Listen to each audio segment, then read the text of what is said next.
Hello viewers, welcome. Episode 3 of the iRace ANZ Chat Show. Woo! Here we go.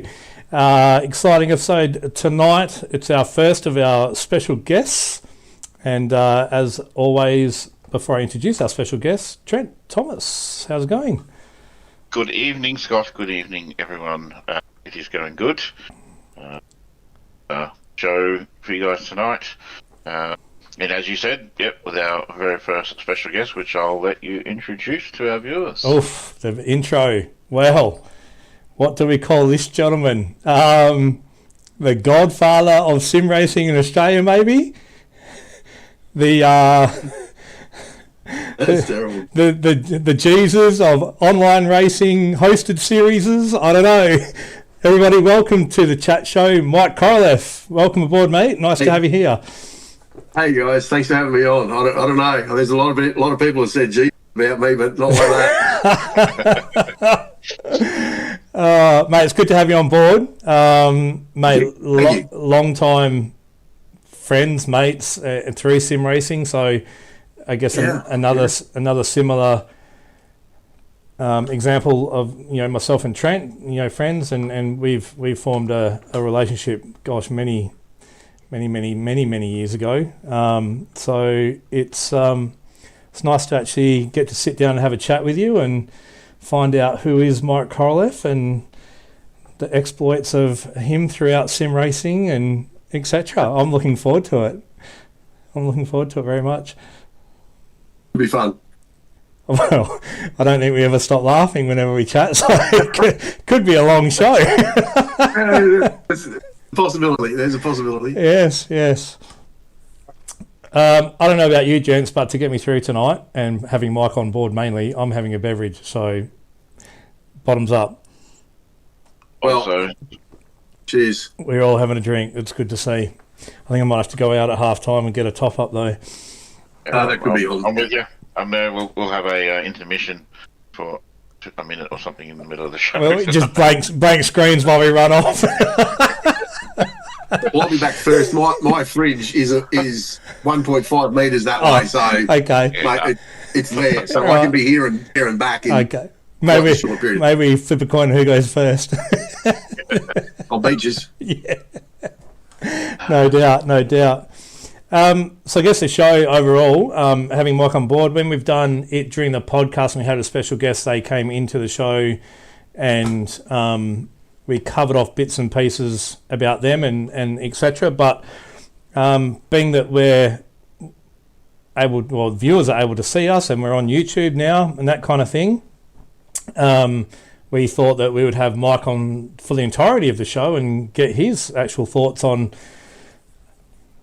sim racing, obviously sim racing, that's what we hear about mainly. But yeah, thoughts on real world motorsport and things like that. So yeah, looking forward to the show. We're going to kick off with things about Mike and get to know him a bit better. I guess for starters, those who don't know Mike, he was and still is very prevalent within sim racing ANZ community. Very proactive within the community from back in the day of doing a lot of hosted events such as the development V8 series. Would it have been an FG Falcon? Yeah. Back then, when that's all we had. Yeah, I think that's right. Yeah. Wow. It was only the Falcon. There was no Commodore. No. Trenton, you're a Ford man. I don't know when that era takes us back to in terms of years, but there we go. The FG 001, Isaac bringing it and letting us know the stats. Thank you. Yeah, Isaac, the stats man. Well done. He's like the Aaron Noonan of V8 supercars. I remember that thing. When's FG? FG was that the actual car? Yeah. Hey Magpie, when's FG? 2009, 2008 to 2014. So what would its equivalent Holden have been? VZ? G would have No. been VE was 2006. VE. So what do we know? Oh, VE. so there we go. Aaron Noonan of sim racing. Isaac knows a little bit more than just sim racing as well. There you go. Magpie, thank you. 09 to 14. Right. So. Okay. So, did the development V8s with the FG. Then it was the Wednesday night series was the main kind of open setup V8 series as well, I think, wasn't it? Yep. So the development series was fixed setup, literally arrive and drive. If you wanted to practice through the week, go for your life. If you wanted turn up and have a crack, do it. And I think the one that probably got me most connected with OSR and Mike and Simon was the development school, V8 school, I think it was. Back in the day it was called. And you guys just used to host a couple of servers with different people in it and would just literally watch guys go around the track and then be like, hey, think about doing this, maybe change that, blah, blah, blah. And I think after the end of it, we spent more time just chatting in like Discord at the time afterwards rather than doing the schools. That was always good fun. Would have been TeamSpeak back then. Ah, that's the one. Yeah, TeamSpeak. Yeah. Ventrilo was our Teams. I think we had our own TeamSpeak that we put everybody in. Ventrilo was around as well. So yeah. Trent, did you? I know you did the development series. Did you ever do any of the V8 school stuff? No, I never did the school stuff. I did a couple of the open setup races here and there. I was really that good in that car. In the Falcon, it's probably the car. Yeah. It's not the car. It's not the car. It's the driver. It's definitely the driver. Could be the pedals. Could be the pedals. Yeah. No, that Dev series, it was a really good place to cut your teeth if that's the car you wanted to drive. I think I'd moved on to GTs probably by the time the V8 school was about. And, I left the V8 behind. It just wasn't a car that suited the way I drove, so I drove something I was actually good at, which was the GT3. Yeah. So, Mike, tell us about you. So, I guess give the viewers some background into why it is you got into sim racing, how you got into it, and I guess kind of what prompted you to really go down the track of like hosting rather than racing. I know you raced, but primarily it seems, from my eyes that you were very focused on the hosting and events and stuff rather than the racing. So give us a bit of background on that. Too many questions, mate. No, too many questions. No, the intro. That's question 2. Question 1 is, who are you? How did you get into sim racing? Oh, sorry. All right. You get asking 3-4 questions at once. Oh, that's all right. One leads on to the next. One leads on to the next. Yeah. For me, motorsport has been like just from as long as I can remember. I love car racing. My dad was a car racing. He raced a Mini Cooper before there was ever a Cooper S. He had a Mini Cooper, and he raced it out at the old Lowood circuit, and he raced it under somebody else's name because he didn't have a racing license. Oh, are we going to name drop here? Yeah, Bob Edeveen was the guy. Bob's still kicking around, but he raced under Bob Edeveen's name. Right. And he set lap record around there and got a sash, but Bob had to actually go up and accept it because Dad couldn't do it. Get it? Wow. What when they pulled the helmet off? Hang on a minute. That's not Bob. He wore a helmet. Oh, you're He wore a true. helmet. Yeah. Oh. No, they probably did. But that would have been it. She would have been the old gloves with the netting on the back, short sleeve, long trousers, leather shoes, that sort of thing. Yeah. We're talking early 60s, right? I went to motorsport events with my dad from as long as I can remember. I stood literally between his legs, onto his knees, through the RMK fencing at Lakeside and the old Surfers Paradise. In in the 70s, we did a trip down to Sydney, and I went to the original Oran Park before they put the overpass and loop in. Oh. Yeah, but there. And my dad got introduced to it when he came to Australia in the early 50s, was as a refugee, first located in St Mary's. He went to Catalina Park, and that was out in Ray. And there's a speedway there as well, Katoomba. And he was just nuts on it. He thought it was great. So I grew up with that, and fondest memories I have with my dad is racing weekend. You knew it was coming, and whether it was in cars, whether it was Formula 5000, whether it was sports sedans, and we used national championships where they were built.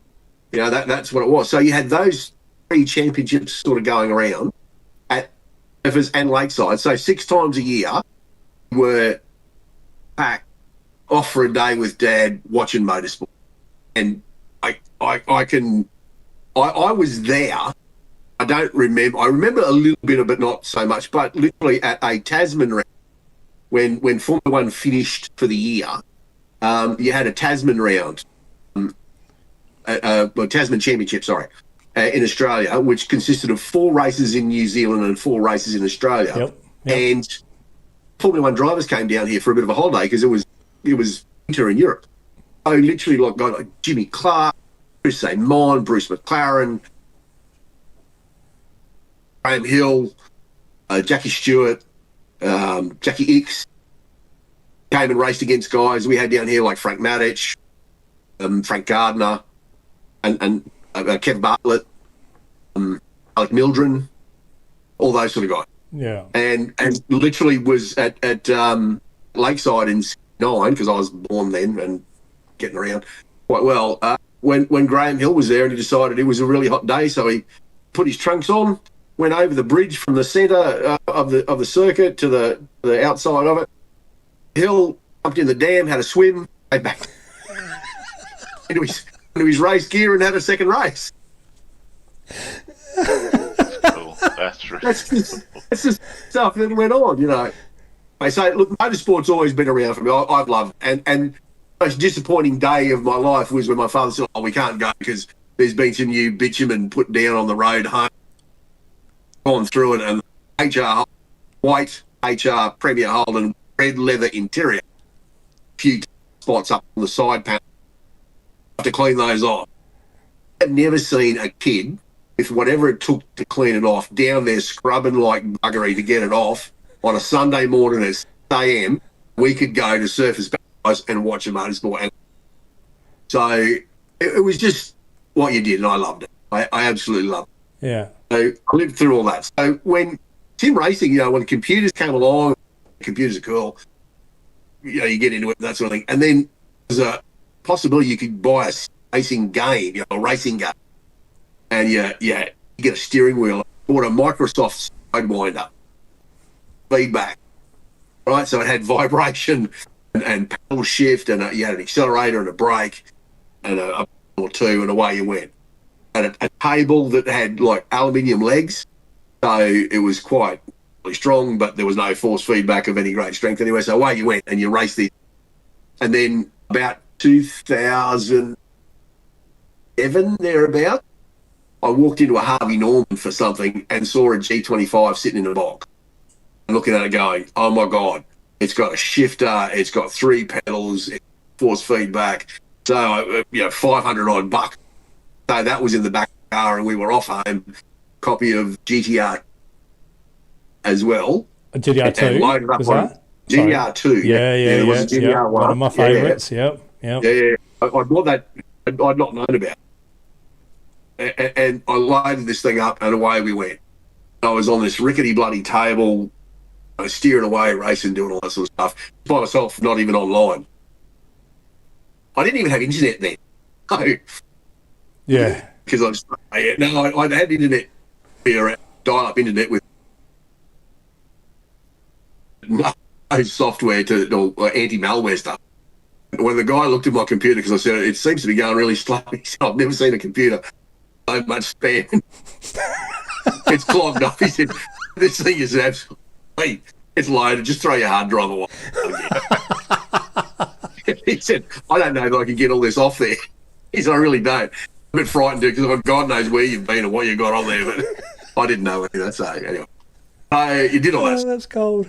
And bought a rally game. I can't even remember what. There was Rally 2000, but another rally game I had. It was one of the ones I got on the internet, and away I went. Well, force feedback on this G25, it became very immersive because force feedback would shake the table so violently. You've made it. Oh, you broke up, Mike. Oh, sorry. Yeah, I didn't catch that last part. It made the force feedback on the steering wheel. Was so violent that it shook the table and it made the screen blurry. So, so you think you don't get that in sim racing these days. pay thousands for that now. Yeah, not wrong.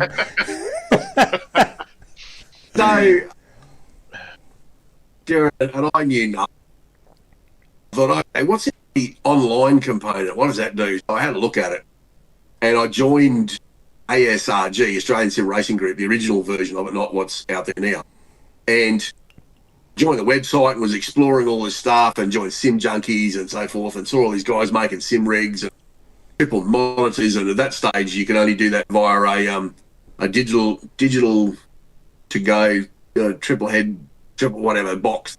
Plugged all your monitors into and then into your computer, split onto 3 screens. I thought that was the best thing in the world. So I got out there with timber skills, me being a tradie, made myself a sim rig, cool $500 chair with ash bits on it, all that sort of stuff, and hooked the 25 up and away I went. So I had something to go racing with.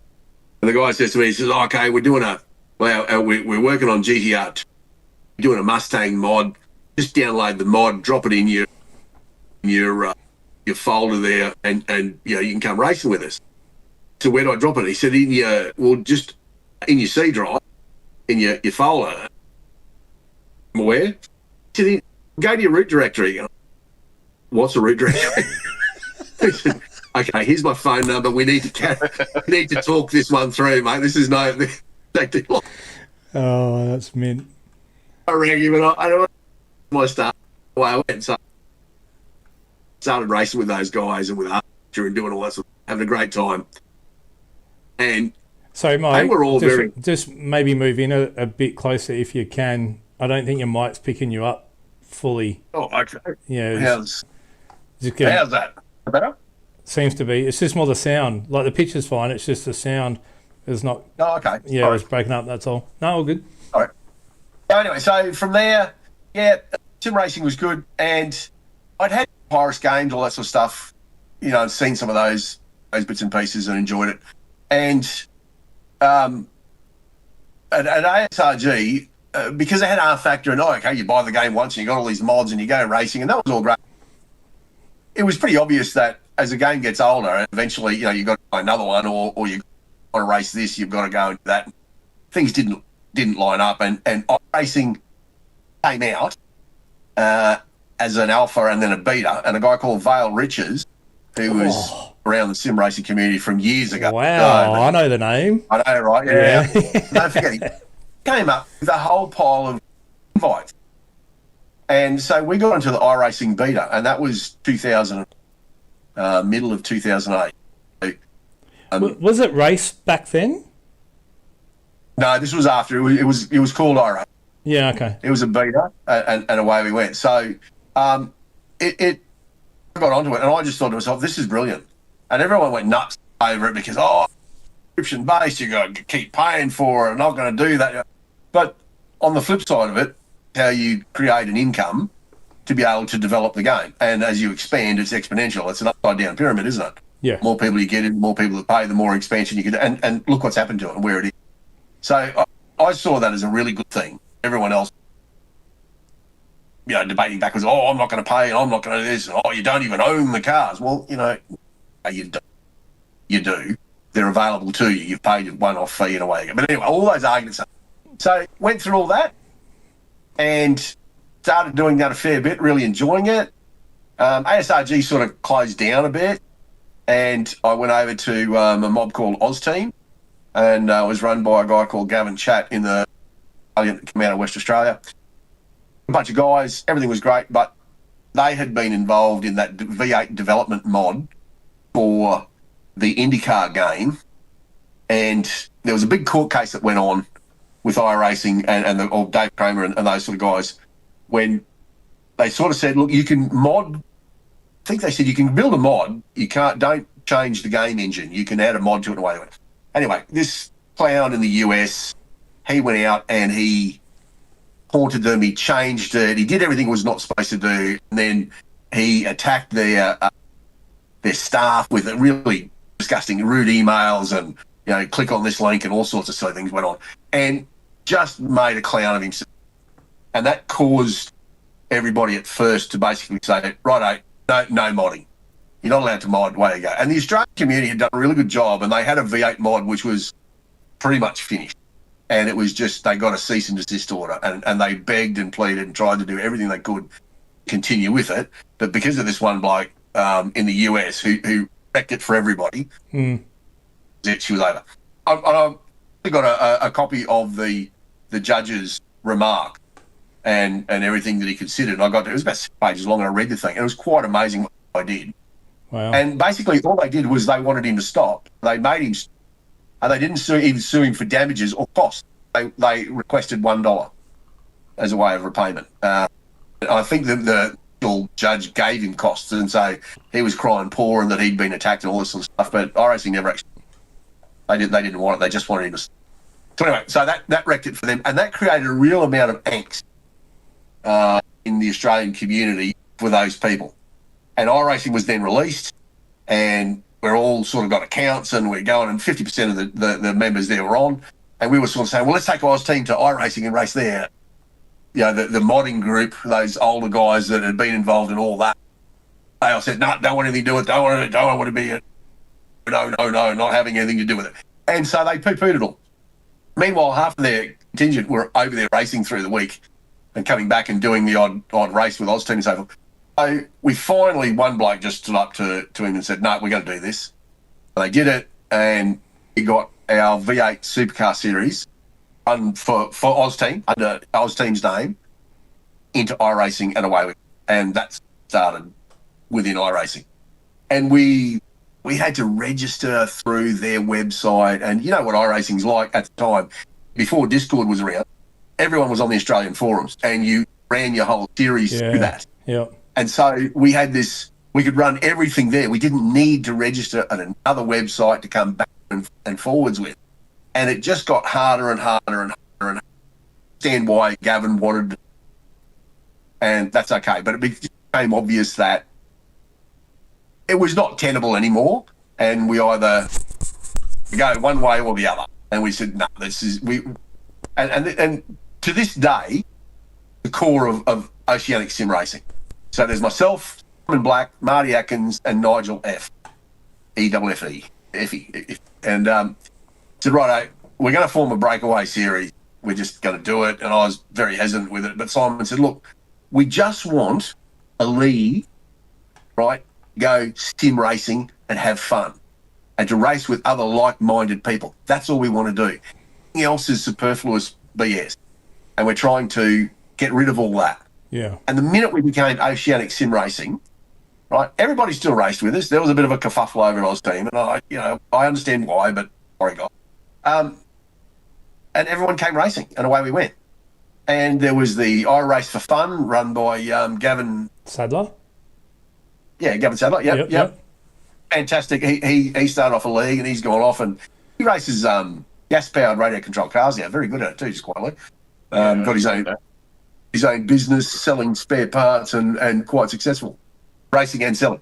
So, he had that going, which was really good. And then leagues were able to aid iRacing and sat up when the download was happening, when you could do it, and he waited and was like hitting the refresh button. He was smashing it until he could download everything and form the league. And so OSR is league number 16, 00016. Wow. right? And One of the every other OGs, league, big time. every league from 01 to 015 is racing staff members who were testing it. So Oh, we are the hang on a minute. absolute You are the first external. We are the first league ever. Yeah, and that's Simon Black, right? I got to pay his kudos because he's done some amazing stuff. That was his first one, right? So he's done that. So, and OSR was born, and it was just to go sim racing with like-minded people and to have fun. Yeah. And we wanted to do it. We didn't want to make money out of it. We just did it for fun of sim racing. So yeah, that's sort of how I got to where it is to that point. Yeah. So yeah, where you go from there. I mean, it's sort of a natural. It just grew. And OSR got huge, and then when we could get sets, and we decided to do dev series, a development series for people to help them learn. Yeah. And then V8 Super School. You know, I'm not saying I'm the best driver out there and so forth, but there are a lot of guys out there. We look at racing now and we say, oh, okay, you know, slow in, fast out, take a line, do all this stuff, and we take that for granted. But there are people out there who are racing, they want to be involved in it. They honestly don't know. Yeah. Right, so you need to change down a bit earlier. You change it down too early. You're locking the gears. That's why the car's skiddy. It's understeering because you're too hard on the turn in. You know, you need to adjust the set a bit. Changes backwards and forwards. So a lot of basics just set up. But we also helped out with things like your graphic setting, your wheel settings. Is it force feedback strong? Is it not enough? You know, how are you sitting? What are you doing with all those things? What are you doing with your graphics? And Simon was good with that, and I'd had a bit of experience with it. Marty was good at it as well. So three of us, and Nigel didn't have a lot to do with this sort of for a while. But the three of us just motored along with that, and it became a bit of a, we'll help you out everywhere. Question, we've been here a while. Yeah. You know, so away we go. We had the V8 series going. We had the Dev series going. Thought we got the Super School going, and you're just involved with this all the time. And you don't have a life anywhere. Who needs a life when you've got sim racing? You know? And we also, one of the things that we got involved in was Tarrant on the Gold Coast here decided that it would be a good idea to hold on week 13 to hold a Race of Champions series. And so it was his initial idea to do it.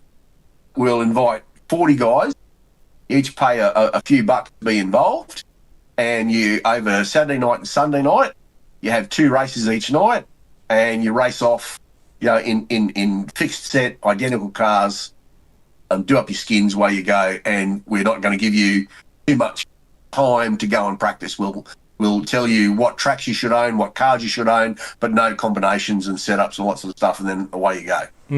So he did that, and he asked us to help him out with it. And he did, like, he set it up and he made it happen, but he came to us after the first one and said, much hard work. That is just, I can't do this. Thanks a lot for your help. Really appreciate it. You guys can take it over next time. And I'm like, okay. Nice handball. Yeah, thanks, Sharon. So one of the things that we did with it was we decided that, well, let's use it as an opportunity to, let's keep going with this, because SimSpeed were on board. It was V8. Was it V8s then? Yeah, they called V8 online. V8 online. Yeah, V8 online. So they were in on that. So a great way to experiment and to try fun things. And one of them was race control, and so we went into that, and like Dev Series was going along, but already doing race control, but we could experiment with more and more and more and more. So we were able to sort of develop that, and we did.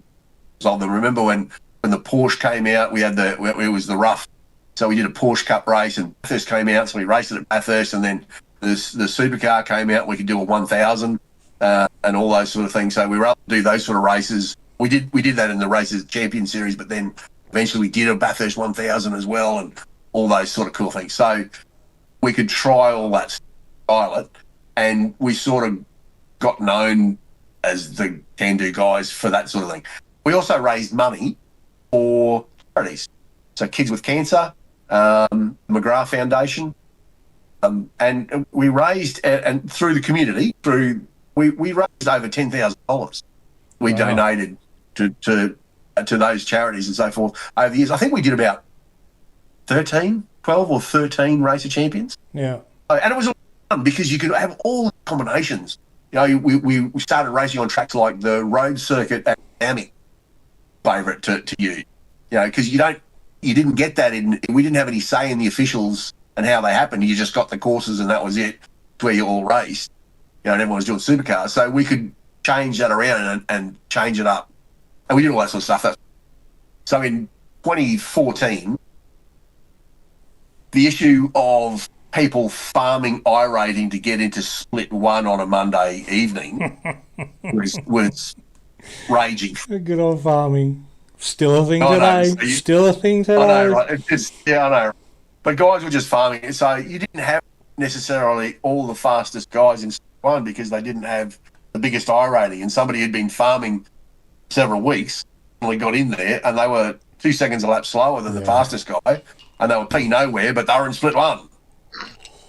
You know, so the idea of Scops was born and V8's Online came to us and said, the only people that can run it are you guys, so it's what we want to do. And away we went. We did a 7-race series, which, if I remember correctly, Richard Hampstead won.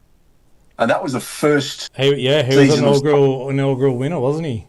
Because it was like a 7 series, from my memory, 7 series to look at, is this going to work? What refinements can we make heading into the next year to go, boom. Yep. You know, we're here, full year kind of, you know, championship. And really, Scops was, I've got to mention here, arguably the elite and best V8 sim racers from the ANZ community gathered to race in that championship. Oh, absolutely. Absolutely they did. There's no doubt about that. And everybody wanted to be in it. Like the people that wanted to be, and it got to the point we had to have pre-qualifying. Yeah. There was so many people wanting to be in it and wanting to get on board. We kept it really cheap. The first two, to get into the Scops League, you paid $5.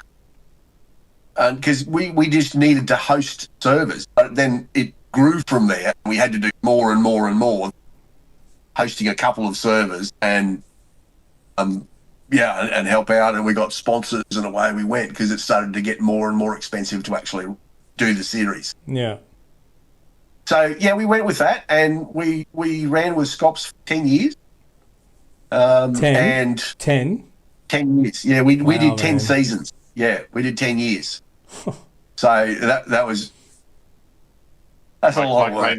My claim to fame will be that the series I ran, Smack, ran a support race for Scops at one point too. So She did. that was cool.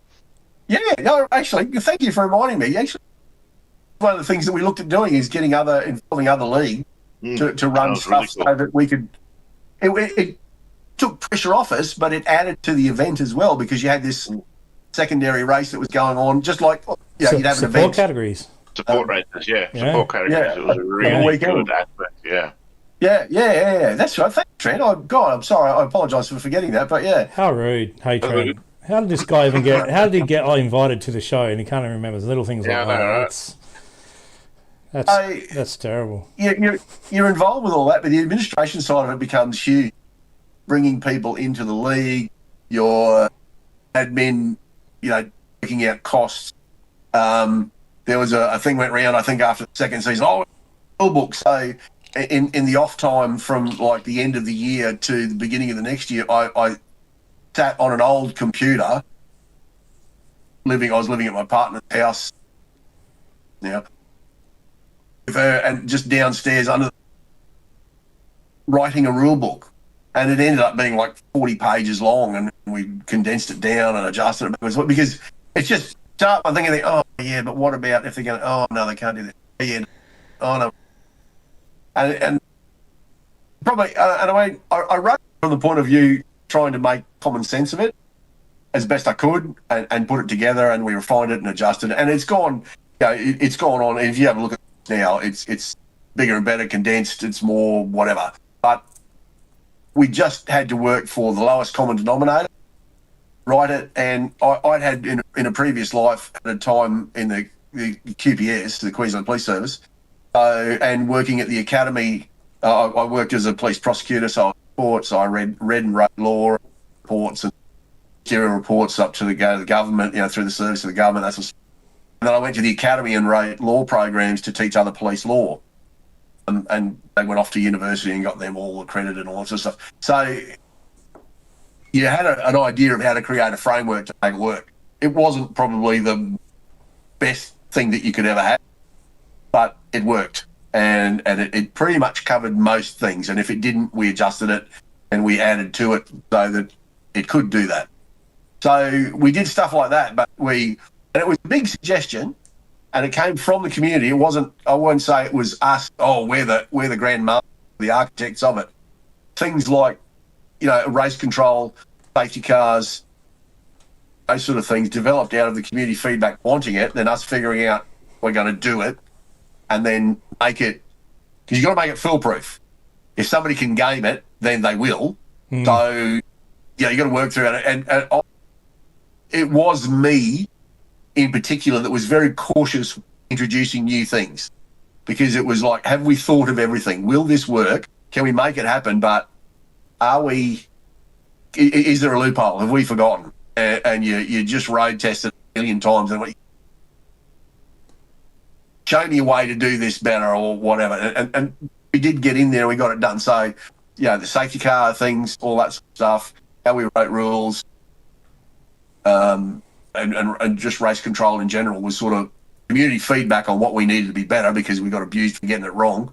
And then, we went from there. So how we developed SCOPs and it grew, different suggestions coming in, and we were able to make it work.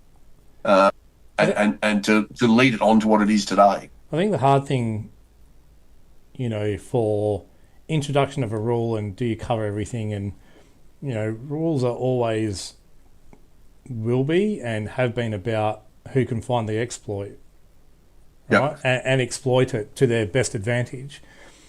But at the same time, you're never going to please everyone.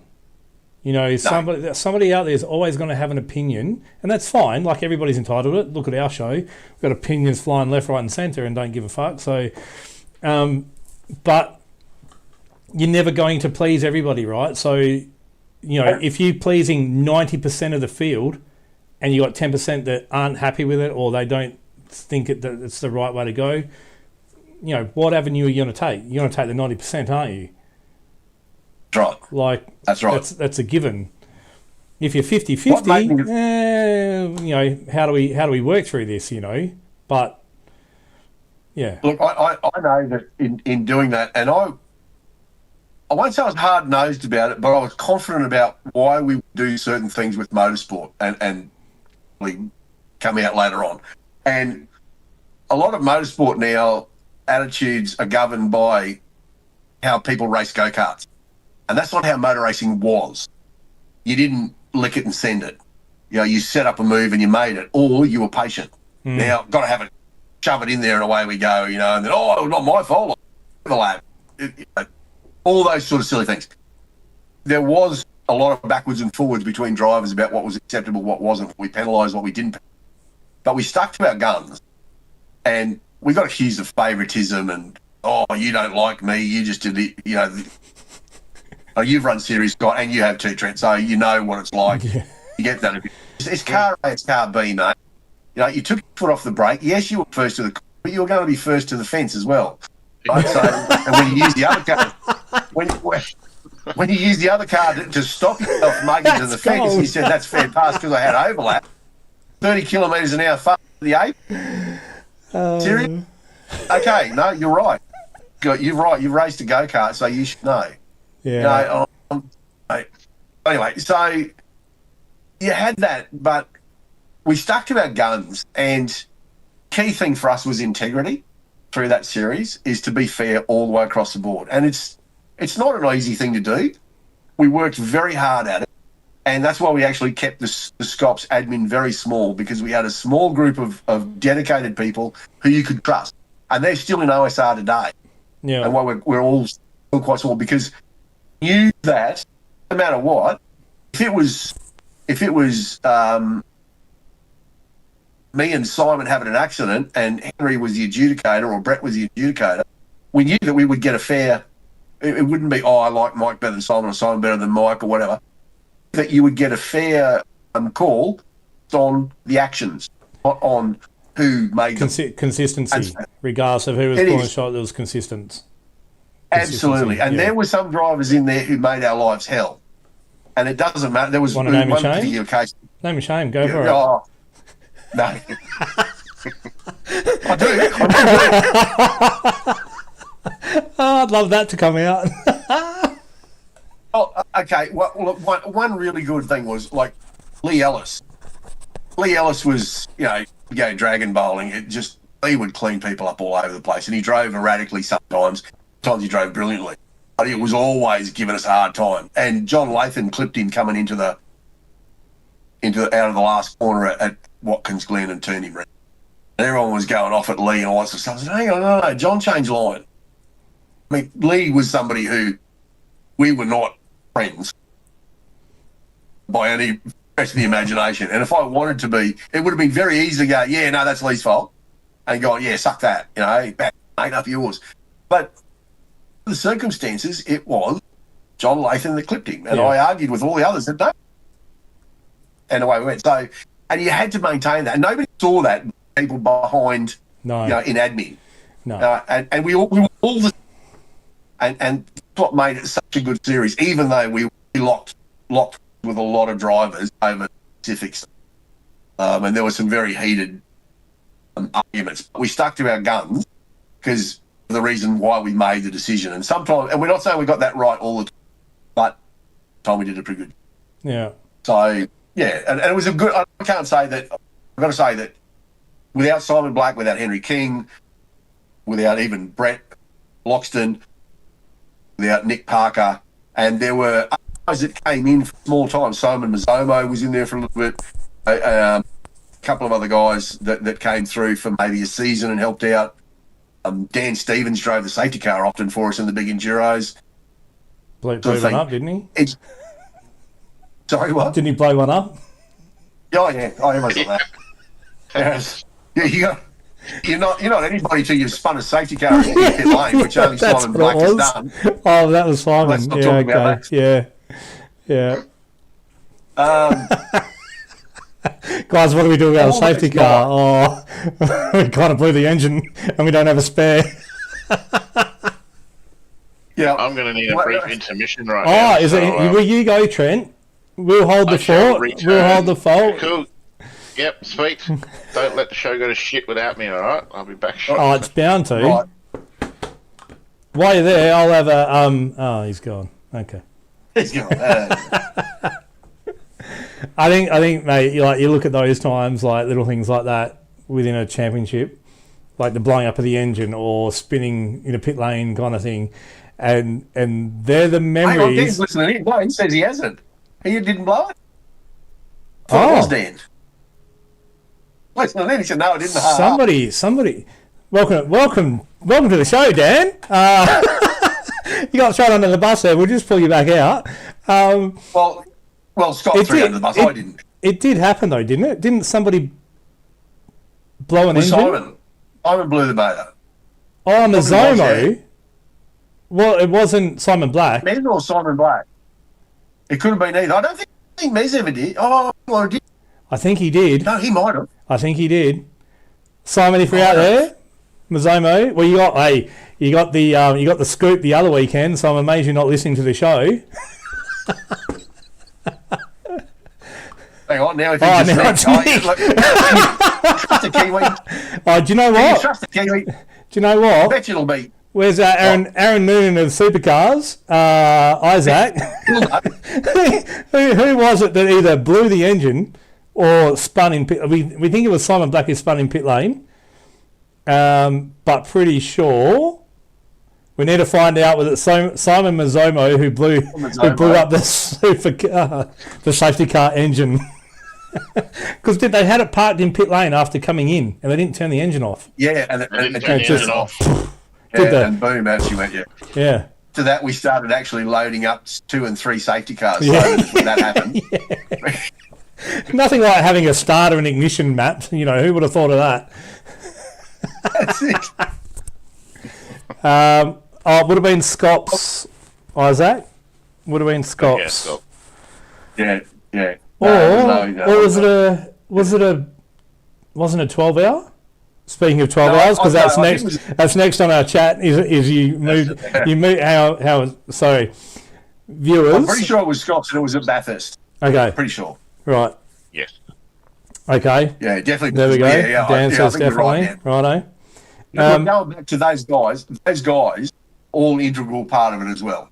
It's like, I know I kind of played a bit of a ringmaster, but without what they did individually, you wouldn't have had the quality that you had. It was, I'll never take credit for all that. I helped to bring integral parts together, but those guys really played a fantastic role of doing, and we asked them to do specific things, and they did them perfectly, which made our job doing further administration easier as well.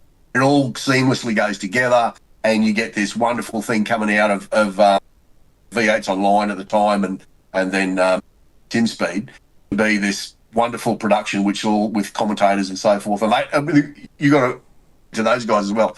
They did a wonderful job commentating, and Jay Kennedy did a fantastic job of increasing his ability to direct and produce quality product. Yeah. I mean, God, look at what they get. It's just fantastic, isn't it? Yeah, all those guys, they're all the people in the background that made it happen. It's the community, isn't it? The community, that core community. That's why you got big shoulders, mate. Oh, yeah. Terry and Tim. They got a chip on each one, mate. Chip on each one. Just ask them; they'll all tell you. You don't have a devil and an angel. It's just two devils. That's all there is. Two devils, mate. I'm well balanced. Guys, in the chat, if you got any questions for Mike, feel free to shout out. If you want to call him out on something, now's the time to do it. Now's the time. Put him under the pressure, under the globe, under the microscope. You know, let him have it. But Mike, Scops obviously went massive, and you talk about 10 years of service there to the community, handing over the reins to Australian Online Gamers, AOG. I think, AOG. Yep. AOG. Back in the start of 2014. And then, 2024. Geez, we fixed that up, didn't we, Trent? Even far out. 2024. But mate, one of your other hurrahs, which really I think you're got a huge amount of passion for, is the Bathurst 12-hour. Not only the motorsport race, real life. You're a frequent visitor to that, but also hosting, a Bathurst 12-hour online on the iRacing platform, GD3 and GD4, etc. So really trying to make it as real life as possible. Obviously, the real 12-hour drove that passion to do something in the sim side of things. Tell us a little bit more about that, and how that's gone in the past, and how you think it's looking for the future as a staple event for the community. It's a lot of work. Look, it came out of COVID, and you got to. I'm a tradie, so COVID hits. Nobody can leave home. The work we've got signed up, we're tradies. We go out, we keep doing it. Do that till the work, because salesmen can't go into people's homes, and so 5-6 weeks into COVID, there's no work. So I finished the last job, come home early on a Friday afternoon, went for a mountain bike ride with my son just down the road into a local set of track. Tagged along found some really noobs in there, didn't know where they were going, they only got lost. While we're waiting for them, bored, silly, pull a little wheelie on the mountain bike and forget that I've got cleats on and go over the back, don't get my feet out of the clips and land on my back, and I broke 2 vertebrae. Oh, gosh. Yeah, right. So I thought, that took me a while to get back up, and I stood up and I thought, it's a bit sore. Back on I got to get out of here. rode a little bit. I thought, fully suspended bike, not too bad. So I rode for another 40 minutes, and then we went home. I got home because we're only like a kilometre and a bit up the road. The missus pulled up. Hey, what do you mean? No, thing is it? Don't bite me. Oh, I come off the. I can see that cow. Showed me. I was covered in dirt from head to foot down my back, and I said, "Yeah, I think we need to go to the hospital. Might have to take some days. I've hurt me back. Just need you to do something for me." And she said, "What?" I said, "Can you take my shoes off? Can't bend over. Can't seem to bend it over." Yeah, to get my shoes off. Going to be a bit of a problem getting into the shower as well, so I might need a bit of a milk it. I know, right? But literally the hospital is just on the other side of the tracks. There's like a big nature strip. It's probably 2 or 3 k's long and about 500-600 metres wide, maybe a bit wider on the other side. So you just drive around that way we went. Do you want to call an ambulance or less of shit? But anyway, so I got there, find out I got 2 broken vertebrae, and I'm going to be off work for an awful long time. So I'm sitting there, and all this news about COVID and shut down, all this sort of stuff's happening. The world's shutting down. I'm sort of, well, team's going to get out to back. Is this going to happen? And it all just kept going, and then it died down, and then it flared up again, and there are all these restrictions going on. So the 2022, was that right? 2021? 2020. 21. The 21 race was announced as being cancelled. They're not even going to try and do it. And it was like, well, what are we going to do? I really, that means wait only another 12 months, but it's about 4 or 5 months, 6 months out to February. And then I've got to wait another 12 months after that. I'm sitting there going, what am I going to do? I love the 12 hour. I think it's the best race that Australia said. None. Better than 1,000. And honestly, overall as a package for the weekend, better than the Grand Prix. Just my opinion. But, that's because of what it is. Formula One's fantastic to watch, all that sort of stuff, but overall, because I love endurance racing too. So I thought, a 12 hour, if we did that, and I started chasing down people and saying, what do you reckon? Could we do it? Is it just, we've got to get a broadcast and we've got to do this and we've got to do that. And I said, okay, well, let's give it a shot. We'll see how we go, see if it works. I sort of wrote up a quick rule book for it because I've got nothing else to do. Yeah. It worked. All good. So I had a lot of time to think about it. That's what I was getting to, really. And I went back to work in the late October, early November of the year, cancelled and so forth in 21. And, it just all sort of fell into place. And then a couple of people stepped forward and said, hey, we'd like to be part of this. We could offer a little sponsorship prizes. And away we went. And we did the first one, and it was fantastic. It just went really well. Okay, so the next year went on to do it again. And Logitech got on board and put massive amount of prizes. Is that because you're G25?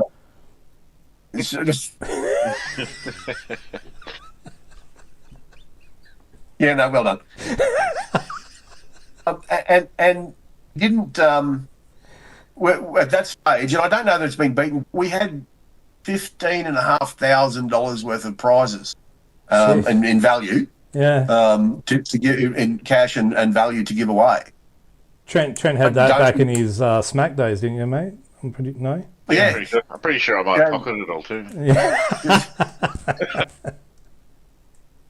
It's for all the admin work, wasn't it? There you go. So we did that, and it was a really success. And the next year we do it again, and there was some financial issues with it, and so we couldn't really offer. The prizes were a problem, and what had been lined up, unfortunately, to no fault of the people that were involved, and decisions further up, way up the ladder, all of a sudden pulled the rug out of sponsors' feet at the last minute, and it's like, oh God, how do we do this? So we ran it, and it was a little bit disappointing. A few people were like, "So what are the prizes? What are we racing? What are you racing for?" And it was like, what are you racing for? Are you racing because you love it, or are you racing because you want to friggin' prize money? And it was Yeah. disappointing. Yeah. Because I'll go back to Scops.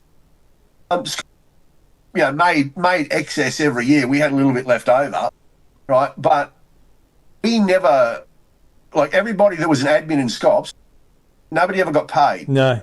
Right? We never made money for ourselves. The other thing that it did do is it paid for 3 primary people. It paid for their iRacing subs and new content. Yeah. So that we had all the new content all the time. And that's the only thing we ever took out of it. Yeah. Right. After that, there were several occasions where I went to the guys saying, so-and-so's had a really bad trot.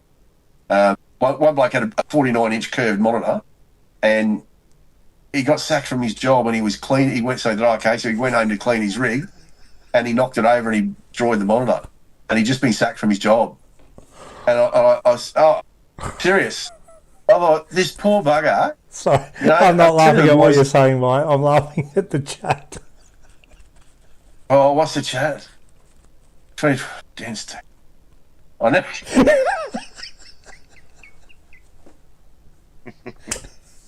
He's still waiting. he's just there. Oh, Dan, you're a class act. That's gold. I like having Dan on the chat. Dan, you got to come back every episode. This is great. But I'm going to let you gents continue because I need my intermission to get myself another drink.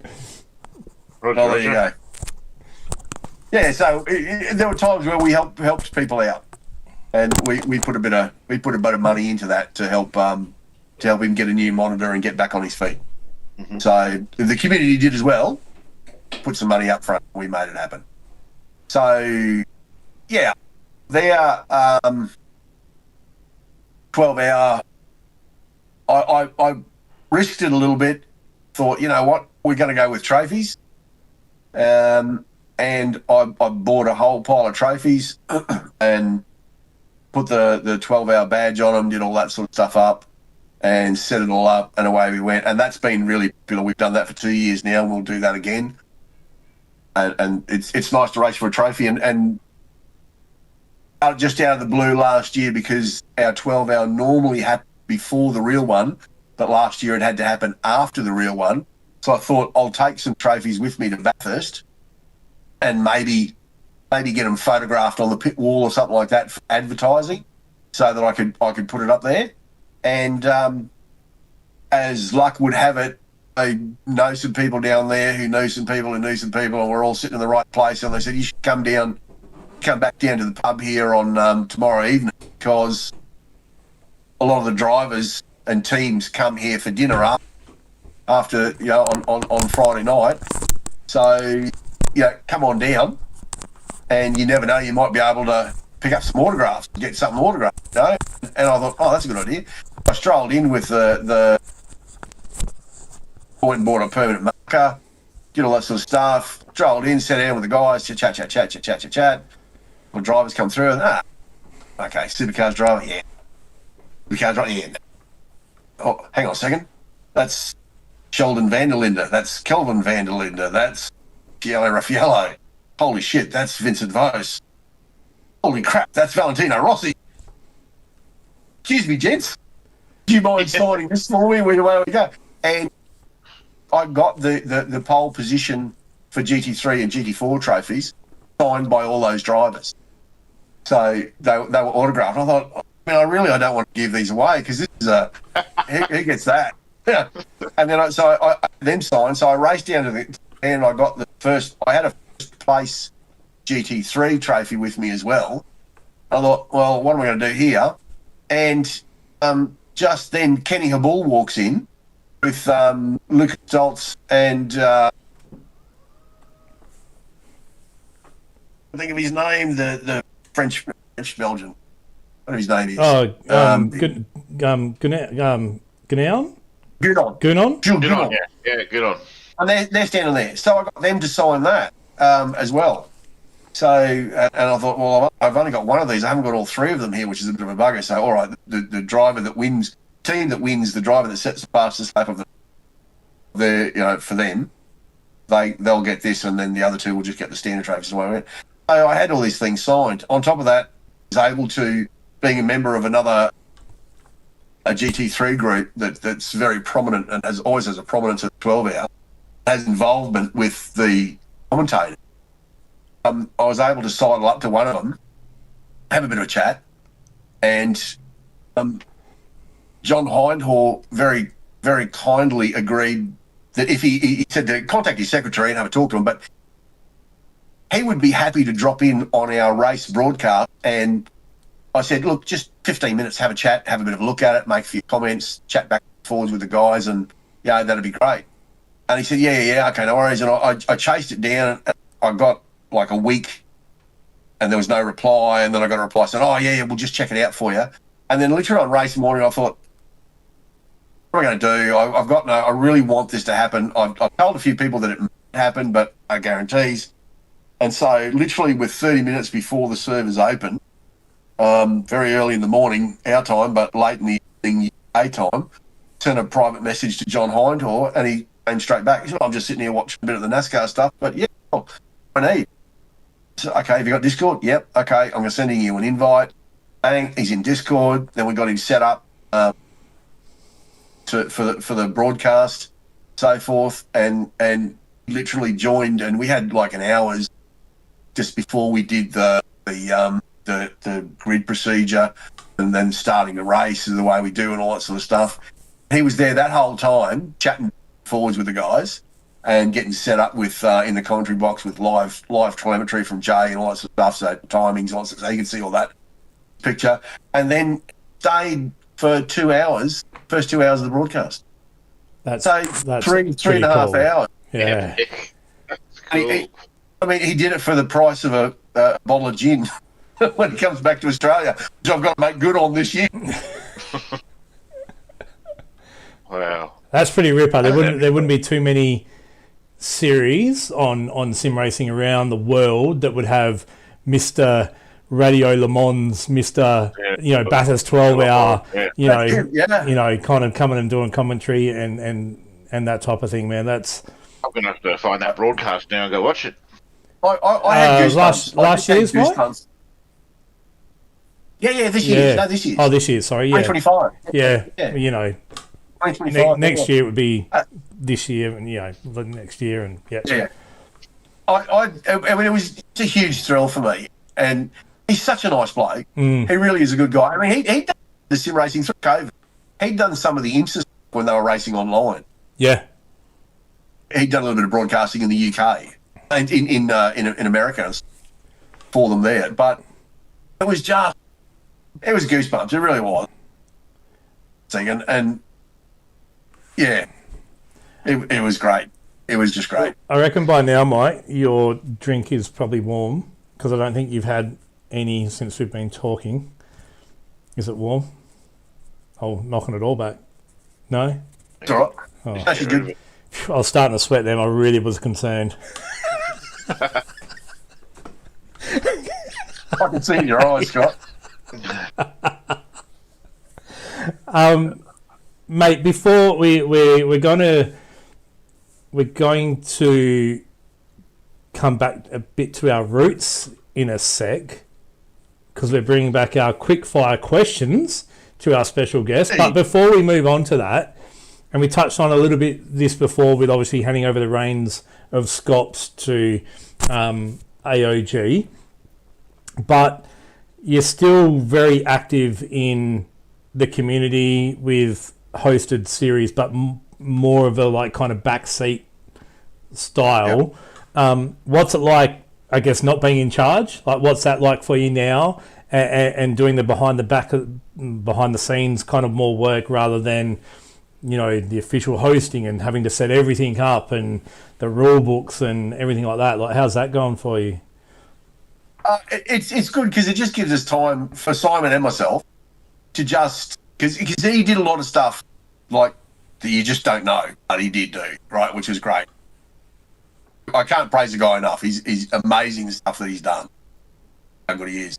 For us both, it gave us opportunity to go back to sim racing. Yeah. And so I just go to the V8 vets and run around in there and have a ball every Thursday night. setup thing, a bit like what Dev Series was. And I mean, the events are so popular. They've got 4 splits. That's how many people they've got to run them. They're struggling to have enough admin to do race control and so forth. And so it's been good. It's been relaxed, and it's made me enjoy sim racing because 10 years, like you're doing it, and you start to go through the motions. And there were a couple of times there in the 7, 8, and 9 year period where even Simon said to me, sick of this shit. Yeah. And it's not because I don't like sim racing. It's the people that are making this so bad. Why are we doing this? What are we doing this for when we get the criticism that we get doing what we've always done and how we've done it? And that kind of resonated, and it did get hard. And then the ASRG group that Brenton O'Brien and those boys run for their V8 series, it came out and was very upfront with me when it was going to happen. He phoned me straight away and said, "Hey, this has dropped in my lap. This is how it's happened. We got this. We're gonna go ahead with it."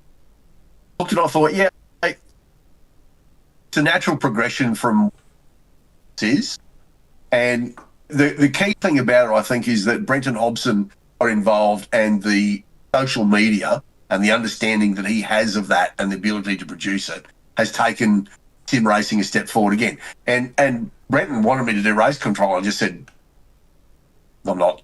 I don't want to do that. It's too much. And I've got a family life and all that sort of thing, and it's too much work. I need to step back. But still, he said, well, I'd like you to be involved. Yeah, cool. And so Simon and I just do the safety car. They got race control in to make the decisions. Now, Peter Baxter's a great guy. Peter Baxter is awesome, right? But he's ex-military, and he's procedural, and he's very straight down the line. And we're sitting there going, and he said, so-and-so, and he said, I'm race control. And we just went, oh, crap, yeah, you are. We're not, we're safety car. Shut up. And so it was very... Back in your box, boys. It was hard to step back. I mean, I didn't... When I'd spoken to the boys about finishing at the end of 24 and handing it back, and I didn't want any fanfare or any blow-up, and just quietly stepped back out of it. We made one announcement that we were going to hand it back to SimSpeed, and Dan was taking over. We knew that was going to happen, and so that was... And, they've run with it, and they've altered it how to suit themselves, and they're going pretty good with it from what I understand. Still see bits and pieces of it, which is great. But it was good for us just to step back and enjoy sim racing. And we're still involved in Pro Series, but we're not, as it were, get other people to come in and do our job. I think we still do a really good job, and we make it happen, but other people with a little bit of practice could be doing every bit as good as what we do. So it's not as high pressure. We're enjoying our racing. Simon's actually gone back to Richmond's rally and won an amazing amount of rallies and world championships, like as in best in the world. Wow. So he's actually doing a lot of racing there. Yeah, seriously.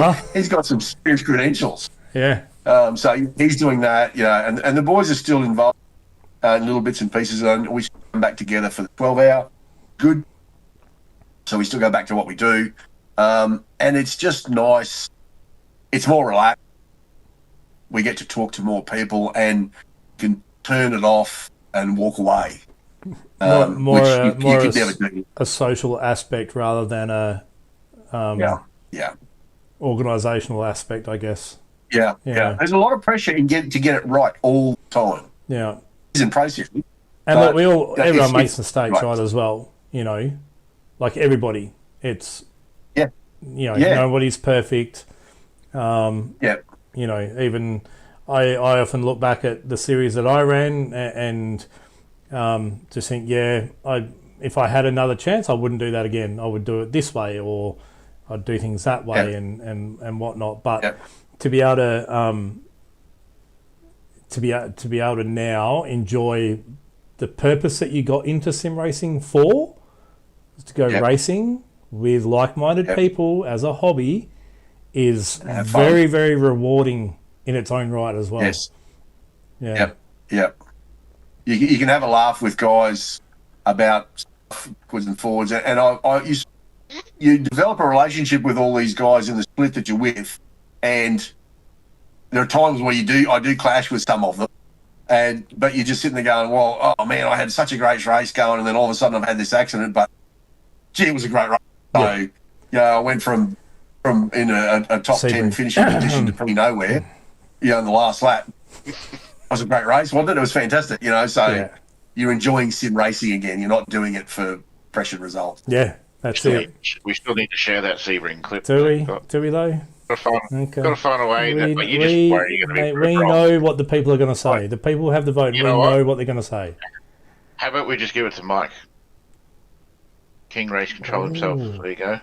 There you go. Get him to adjudicate what occurred.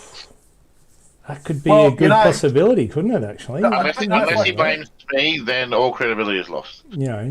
Well, look, I don't know how that'll go, but when Scott was sitting there saying, I do this differently, first thing that came into my mind to ask is, would you still give a drive-through penalty for saying pass left? Because I got one of those. Yes. Yes, you did. Yep, the rules are very clear. It's a car that was left.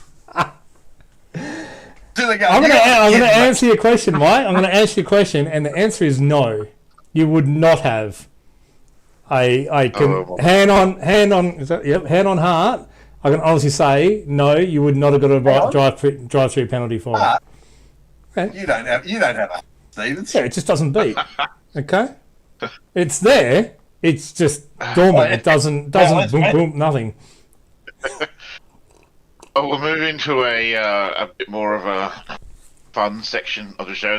As Scott mentioned earlier, it's a bit of a callback to the old quick quiz, I think we used to call it. It was, because you were sponsored by them. Questions we're about to ask, Mike hasn't seen.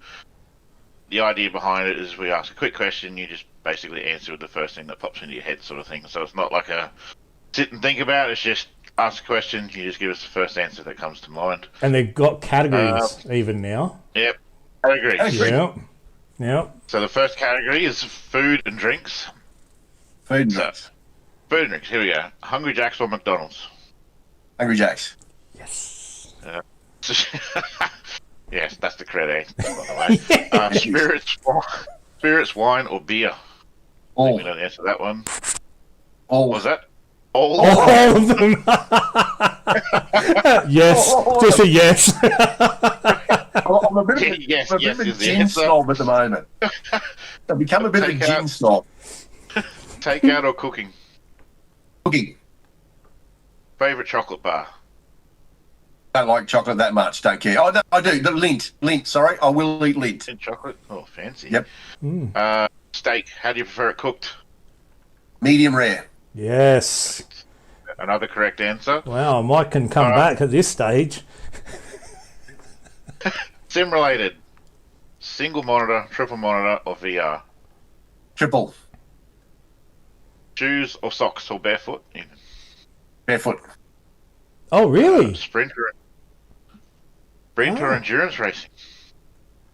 Sprinter endurance? Endurance. Paddles or shifter? Shifter. Well, it depends on the car. Car, shifter. GT car, paddles. Cool. If you could have two things done in sim racing to improve it, what would they be? You'd have to let admin actually drive the safety car, operate the light, so we can open and play. And I want the weather to be able to be set by admin, so the drivers can't see it.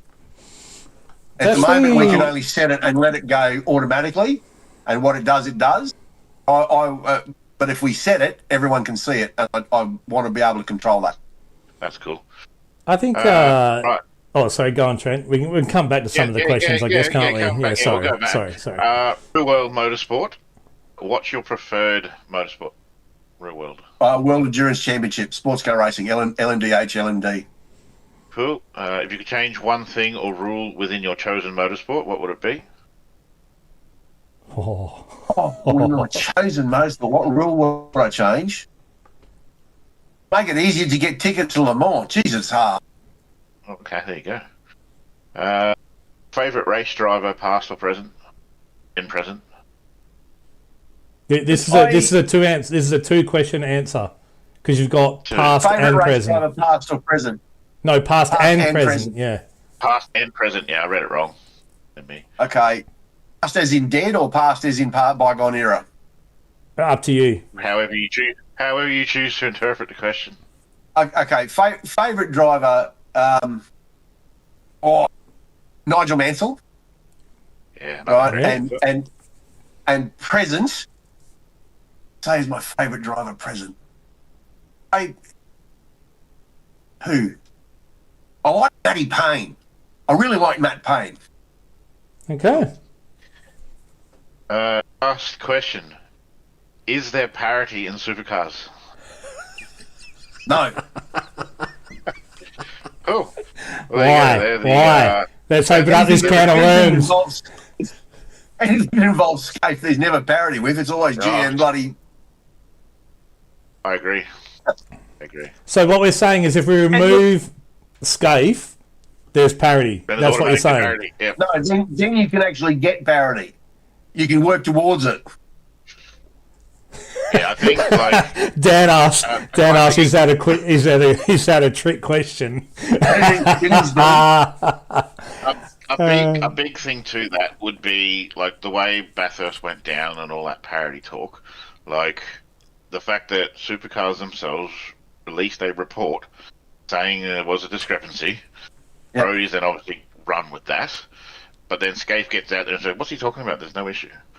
Like, Yeah. don't fucking do that shit. Like, why bullshit? Like, just say, yes, there's an issue, but let's deal with it later or something. Like, just acknowledge that there was an issue, which there was, and then deal with it later. Honestly, on that subject, I actually think wrong. From saying, supercars sitting there saying, oh, yeah, there is a problem. It's not parity. And then Scaife saying, oh, what are you on about? It isn't. Then Brady went on, oh, no, we need more 10 more horsepower, 10 more horsepower, 10 more horsepower. And the problem is that if you speak to, and somebody much wiser than me come back to say this, is that not just 10 more horsepower, it's altitude, it's air density, it's how you do your mixtures, it's how you set your car. It's a whole pile of things within the engine that changes that 10 horsepower. It's not just an extra 10 horsepower. It doesn't work. And these from guys doing drag racing, and so they're looking at over all those variables that they've got to work with to make it. And you're never going to get perfect parity. But Brody was just 10 horsepower, 10 horsepower, 10 horsepower, and he went on and on and on to the ad nauseum. But Scaife was on the other side saying, "Oh, there's no problem, there's no problem." Well, there is, but it's not as simple as just 10 horsepower. Yeah, exactly. Both are right, but both are wrong. You know. Yeah. Understood. and I think Isaac's kind of touched on this a little bit in terms of in the chat. He's mentioned if you're a Chev fan, parity is fine. Yeah. If you're a Ford fan, parity is an issue. So let's change that equation for a second. If 888 were in Mustangs this year, parity is not fine if you're a Chev fan.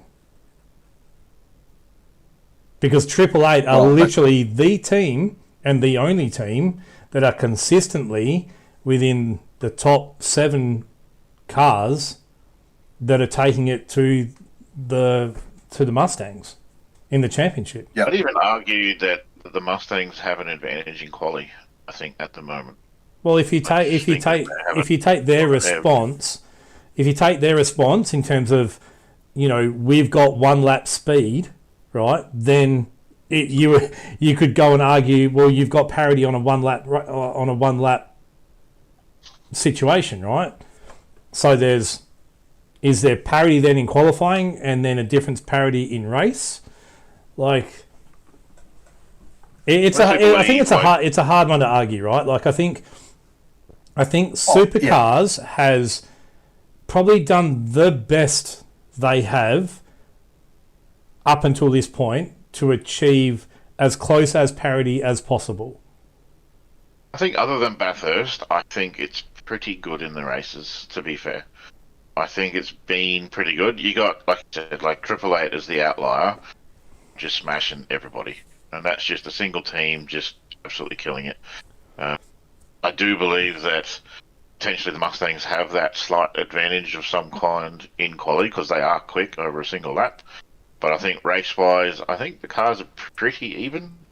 Especially if you take Triple Eight out of the equation, like it's pretty good. And the fact is, it's at race that it counts, isn't it? You don't win points or a championship because you qualified well. Exactly. There's the problem that I see is that you've got so many different specs to parity. You've got aero parity for starters. Then you've got two different body shells. Then you're trying to work out how to make them work, do what they do. You've got two engines, which are fundamentally different engines. They're not of the same ilk, are they? So you've got to detune the Coyote. What engine best detuned? So your power curves, even though you can say, oh, our power curves are the same, you know, you're talking about aero parity, you're talking about engine parity, how the power is delivered.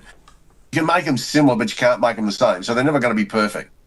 And there's no real way to ever sit there and go, oh, we've got perfect parity. They've got to be close, they've got to be raceable. And with the cars being in such a narrow window for setup, you've got to, if you're at the track that you've got it right, you're fast. Yeah. And if you look at the thing is, if you look at the time that guys are racing is different because you know how people drive. But if you're looking at quality times and so forth, the actual gap first to last is very minimal. Yeah, we're down to tenths of a second. Yeah, get you into the top 10 or not. So, but has it not been the same? That's literally been since 1993, 94, when Supercars era started. It was the same back then. It's the same now. In terms of like, if you were a tenth quicker, or you know whatever it is, you made it into the 10. It was the same back then. I think it's closer now. I could be proven wrong. I think that there's more in terms of there's 5 cars that could have made the top 10 by being that 10th or that 2/10, right? Whereas before it was maybe only one, and it just happened to be a privateer that didn't make it. You know what I mean? Like, so there's differences there. But professionalism is a lot. Professionalism has come up a lot, hasn't it? Yeah. Look the quality of what, and in that respect, it's a little bit mouthwatering because you're doing such a great job. Okay, Triple Eight are always going to be up there. Probably DJR sort of on the up, but you've got the Cerberus operation there. You've got Roland Dane going into smarten things up. Yeah. I would suggest there's been a big check wave and said, here you go. Where you go, get what you need. Basically, we want to be the 777 of supercars. Yeah. That's going to be interesting, isn't it? Yeah. Colin will get them into line, and Triple Eight will still do what they do based on their processes and how they go about it. So that's actually, I see that taking more than a year to come to fruition. Certainly, I reckon we'll see the increase of that Cerberus team next year. I think you'll see it next year. I think if within 6 months we haven't seen them consistently in the 10, consistently being the key word there, in the 10, then it's taking longer than expected. I reckon RD's thing will be if we're not consistently in the 10 within 6 months, then we're making wholesale changes, like massively. You know. Or on the subject of supercars, we'll talk about the event just gone, the Gold Coast event. Got a few talking points to go with the event. Probably the big thing of the weekend was obviously the Kostecki crash. Out of the playoffs or whatever they call it.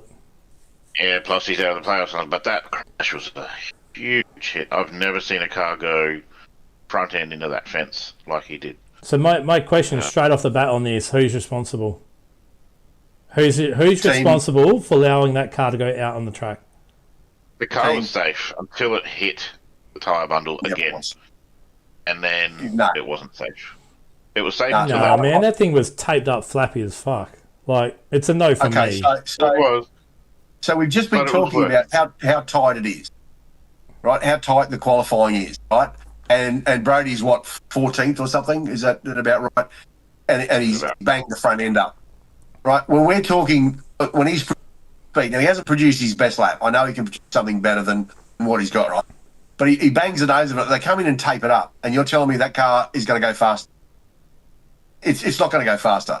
And from that point on, anybody who's sitting there, whether it's George Cummins saying it's Brody, he'll do it somehow, or someone further up, somebody's got to say, no, that's it, we're done. Because you're not going to go faster. And look what the risk. Let's go. Risk versus reward. Let it go. Right? He made a tiny mistake.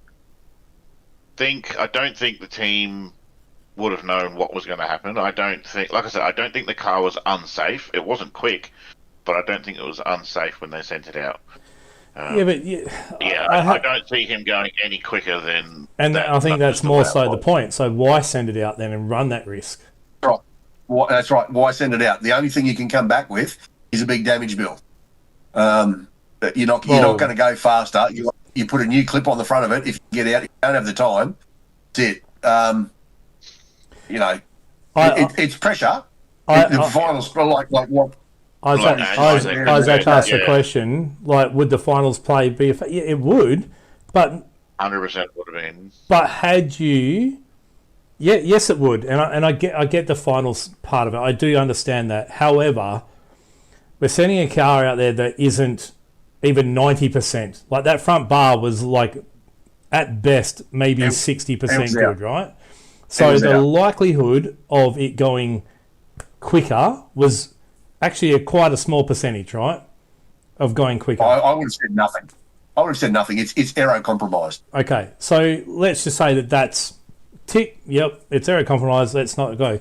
Where you look at the result that where he got up to in the race. I'm not sure. Did he finish the Saturday race or not? I can't remember. No, he didn't compete the Saturday, right? It was only the Sunday race he competed in. No, he gridded on Saturday. No, he didn't. The car was at Pace Engineering. On Saturday? The car was a pancake. Yeah, the car left the track. Yeah, Sunday he raced. They worked all night. Oh, that's right. Sorry, I'm thinking, so Sunday, my apologies. So Sunday, he made it up the order quite well, right? So had he have started 14th, the proof was in the pudding that he had a fast race car, not qualifying race car, that he would have got up the field and probably been like top 5, Yep.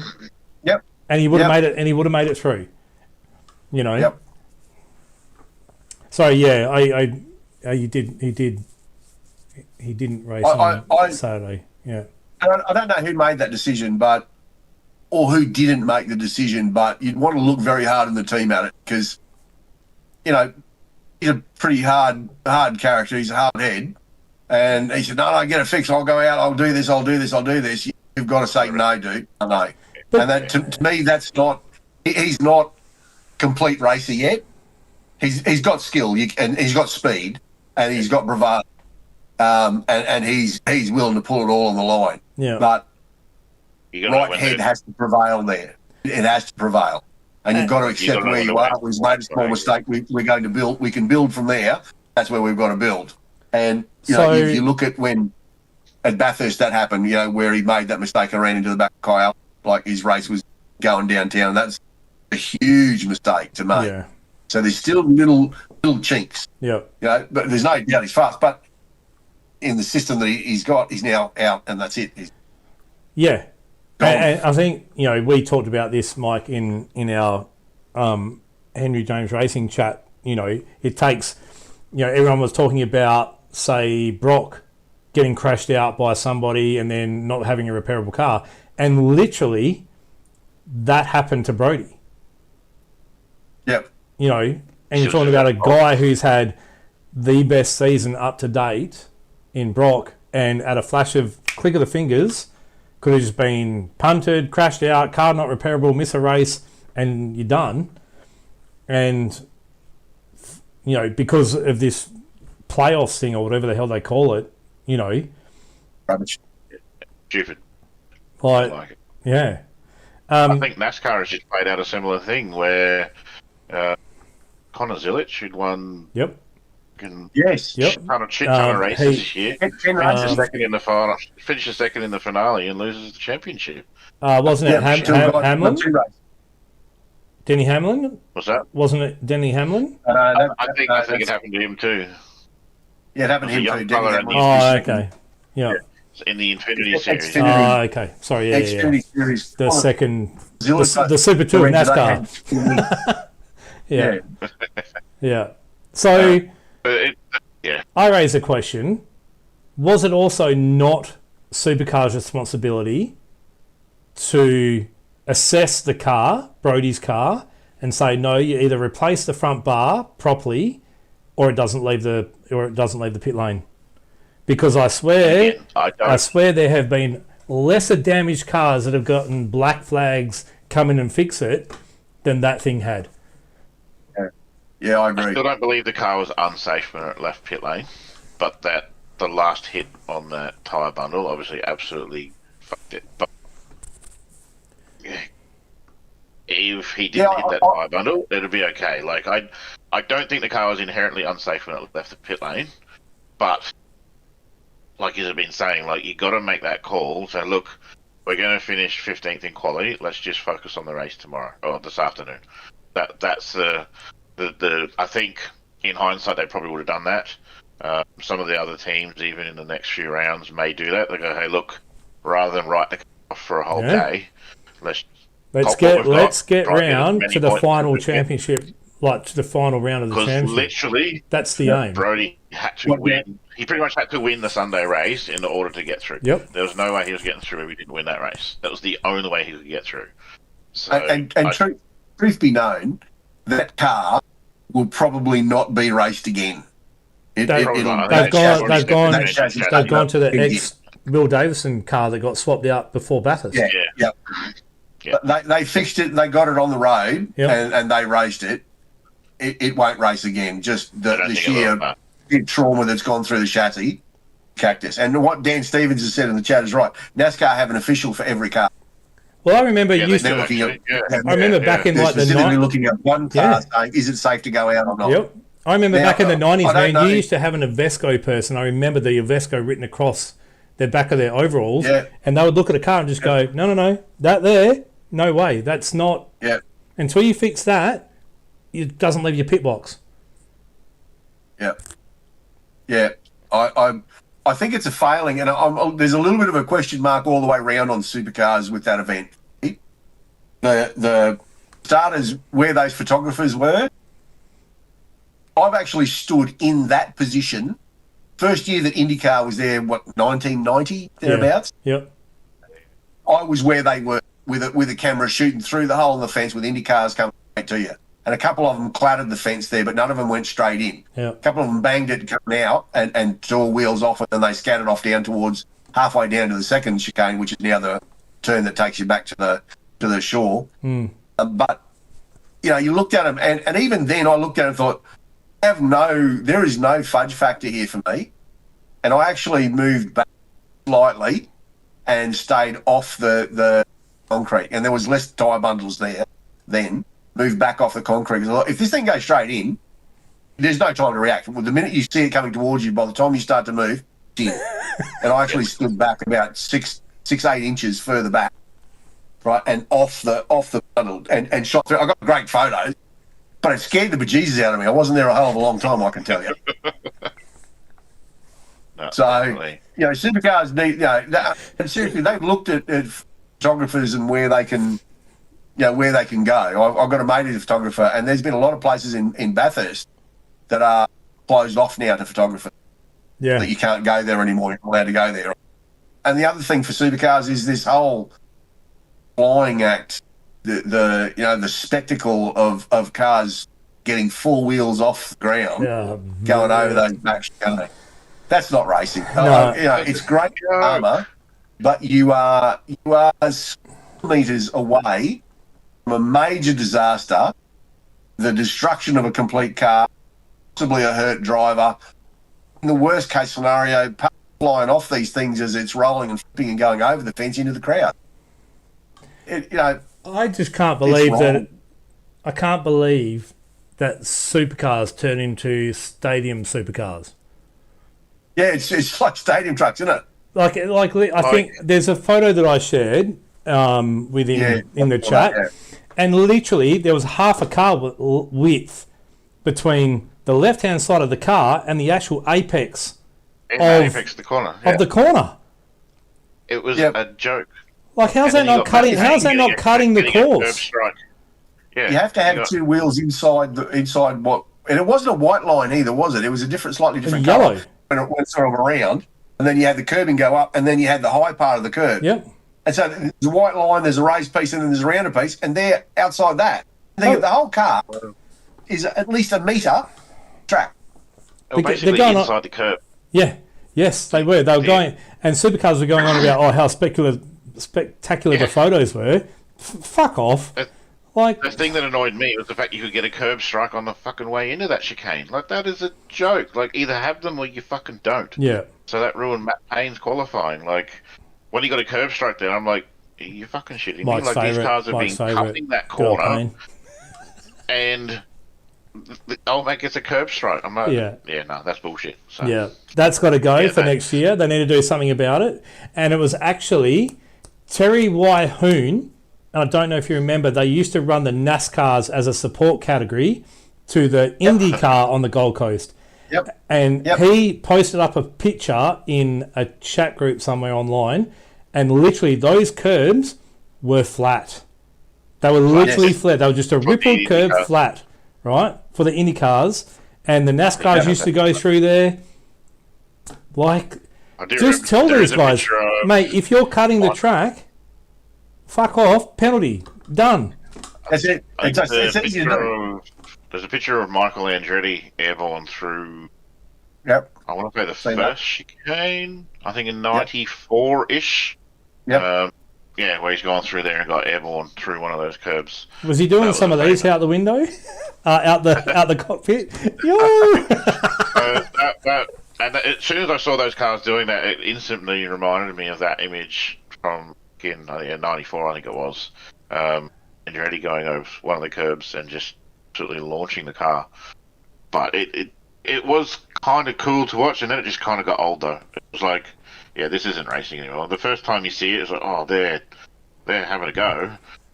It's just, no, these guys are just taking the piss now. So I have to say, just back to that turn one with Brody going in, and Isaac's kind of called it out here in terms of, and Mike, you did too, standing behind that area, and there's frame kind of shots as the car's coming in, and then there's like literally it's nothing. And you gotta, those guys, 4 were taken, I believe it was 4 were taken to hospital, 2 were released quite early, and 2 had to stay on a bit. But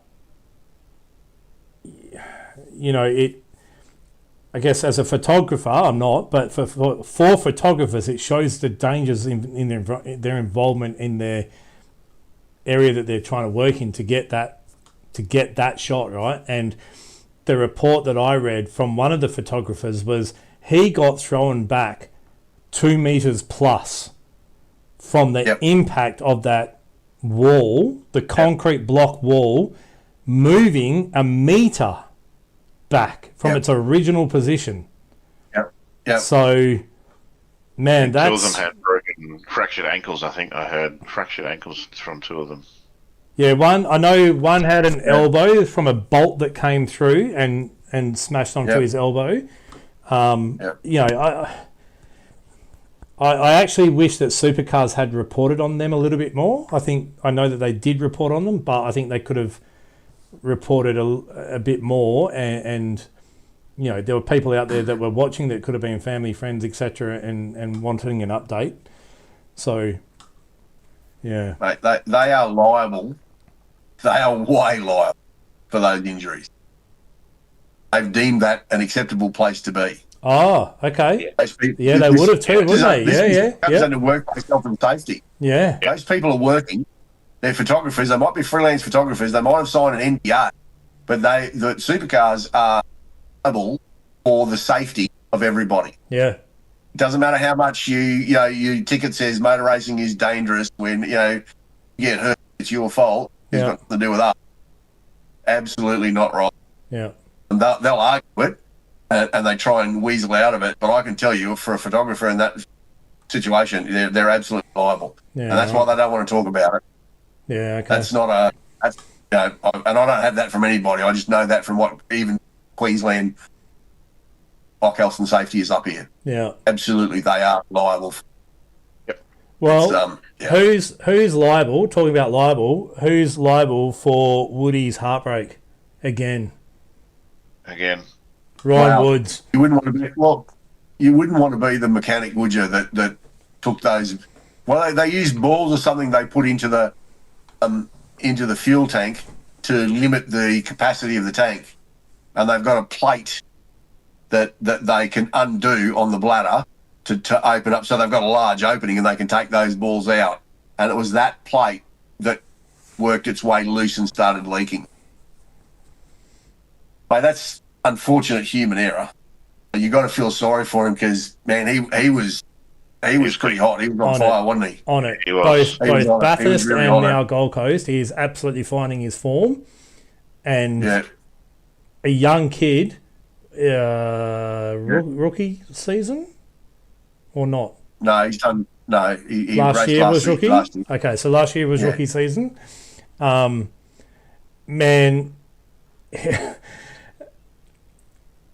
you look at the likes of Brock Feeney, who raced Bathurst and had the gear shifter issue in the first year of Gen 3 and heartbroken in tears, and we all get emotional in different ways and stuff, and I understand that. But Woody showed a sense of a different maturity, I feel, in that aspect. Like when that car conked out at Bathurst and he got it back to the lane, and then, not that it was coveraged on TV at all. We didn't see it in him in tears at all, but just a different mentality of what's going on and how to deal with it, right? And I think that he is going to be next year and probably for many years after one of the gun drivers to really be fighting for the championship pretty solidly. He's taken the fight to Chaz, hasn't he? Chaz is an own entity, and he's taken the fight to him. He's been robbed of a couple of really good results, hasn't he? Bathurst, Bathurst is Bathurst. How it runs is how it runs, isn't it? But well, apparently the hill chooses the winner, Mike. Apparently that's the new thing. The hill chooses the winner. Yeah, raffle draw. Roger, thanks for that. Yeah, raffle apparently. He quoted that. Is that Skate? Did he say that? So many people now. Like all the drivers that were interviewed. The mountain chooses the winner. The mountain chooses the winner. Well, fucking does it. When you've got a jet of a car, does the mountain go, fuck it, I'm going to go with this plate? I don't think so.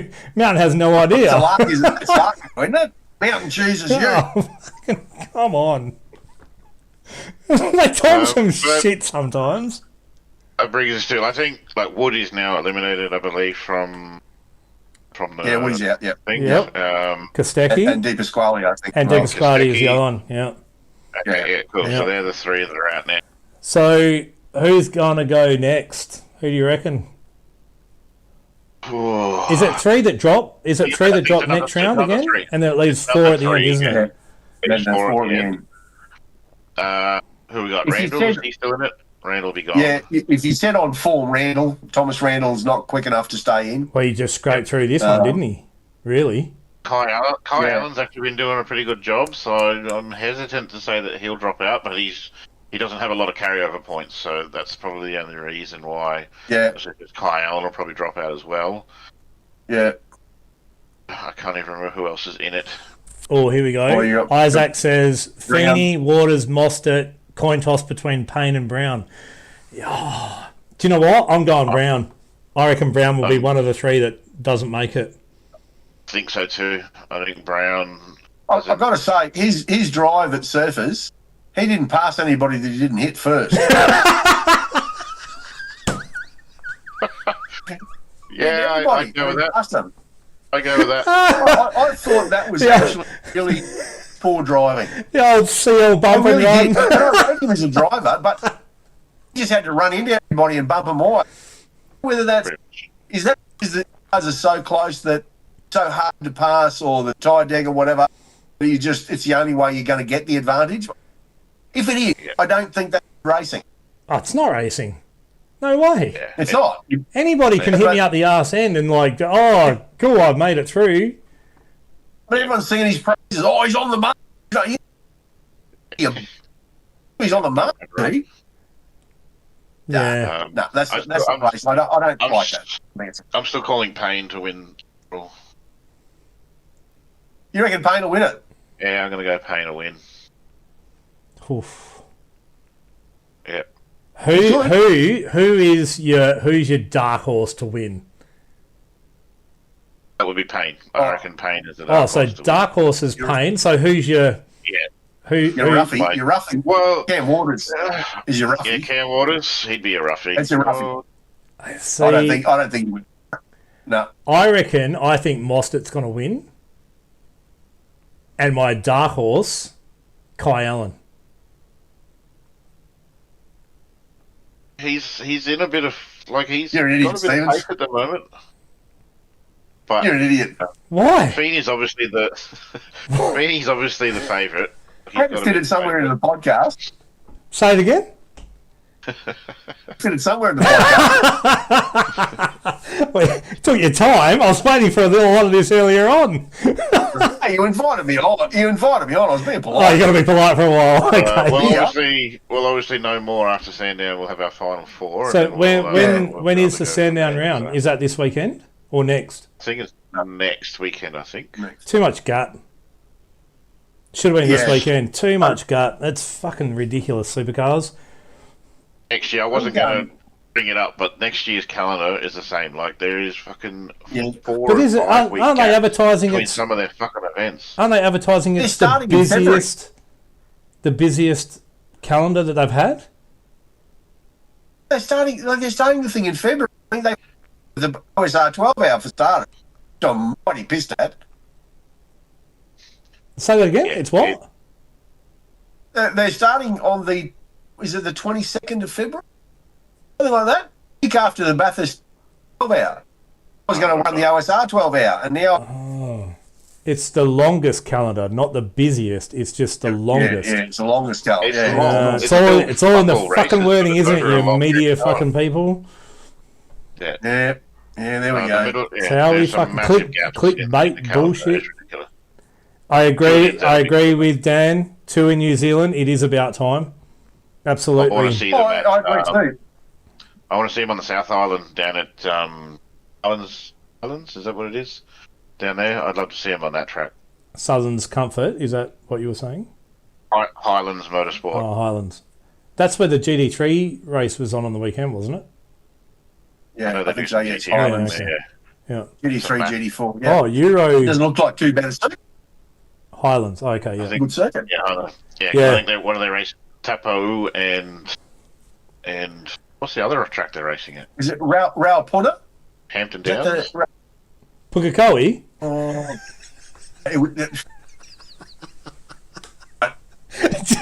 just join the horse track, eh? Do I need to say it a second time? No. Everybody on the chat heard. Hampton Downs going to go. Yeah, Hampton Downs. That's actually not a bad track. I don't mind that. Hang on. Dan's clearing us all up here. He is. Well, if anybody knows, never get a supercar round. Hampton Downs is the one that they just did the GT3, GT4 is, race isn't it? at Yeah. weekend. Yeah, it's Hampton Downs. Yeah. And Dan has jumped back here saying that Raupuna is the other circuit that they're going to Taupo and Raupuna. Right. Yeah, there we go. Yeah. Correct. That's it. Thanks, Dan. Confirmation. Now we cleared that up. Do you know what I'm thinking, Trent? All right. Just quickly before we go on, imagine having Dan and Mike on the show together. We could just sit back and let them go at each other and fucking laugh. That'd be great. Some great listening. That reminds me of a Mac broadcast that I did once where I didn't want to commentate, so I literally just broadcast the race control. So the race would just play like normal, and I played the race control audio throughout the whole race instead of commentating because I didn't want to. Jeez, I'm glad you never did that in Scott. It was a cool way to just sort of give that background as well of like what goes on in race control, so people can hear the deliberation between race control and what they're talking about and how they're viewing the incident, stuff like that. It was kind of cool, but also just me being lazy. Well, let's move on about incidents. Let's move on to F1 land and Mexico. Mexico. Coronas, everybody. Coronas. Best beer you can have for the Mexico. So, skip to number 2. No. Go to number 1. No, because I want to go to the other one a bit later on because it's towards the end of the race. So that's what fine. But Oscar's continuing to struggle. Is it him? Is it a car thing? You don't forget how to drive overnight. Yeah, so it's not him. He's come out and said it's him. Like he said, he's just got to relearn. Do you know what, Oscar Piastri? I'm calling you out, mate. Grow some fucking nuts, right? Grow some and start talking proper shit, not bullshit. Fucking team, fucking blah blah blah, mate. Because the next young kid that comes along, they're just gonna snap him up, and you'll just be a fucking number out the door. The only way you're going to win a championship is being like Sebastian Vettel, Ayrton Senna, Max Verstappen, who are ruthless, and it's all about them. Do that, and you'll win a championship. Call Lando a name, and he'll cry. Like he just seems like that sort of a person, to be honest. Lando, I think.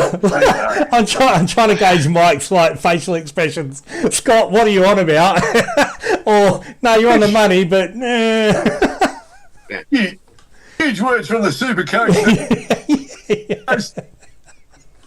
Both-man reference. Absolutely. Hey, Stevens. Yeah. Fucking shits me, man. Stop towing the company line, mate. Like. I don't know how he can suddenly be half a fucking second off Lando. They've been within 0.2 probably at the most all year, and then to be half a second off. You can't be a top 3 driver, right? Every single friggin' weekend, and then suddenly be like, I don't know how to drive anymore, unless there's something going on with your car. I think there is some the low grip circuit. I think probably played its part.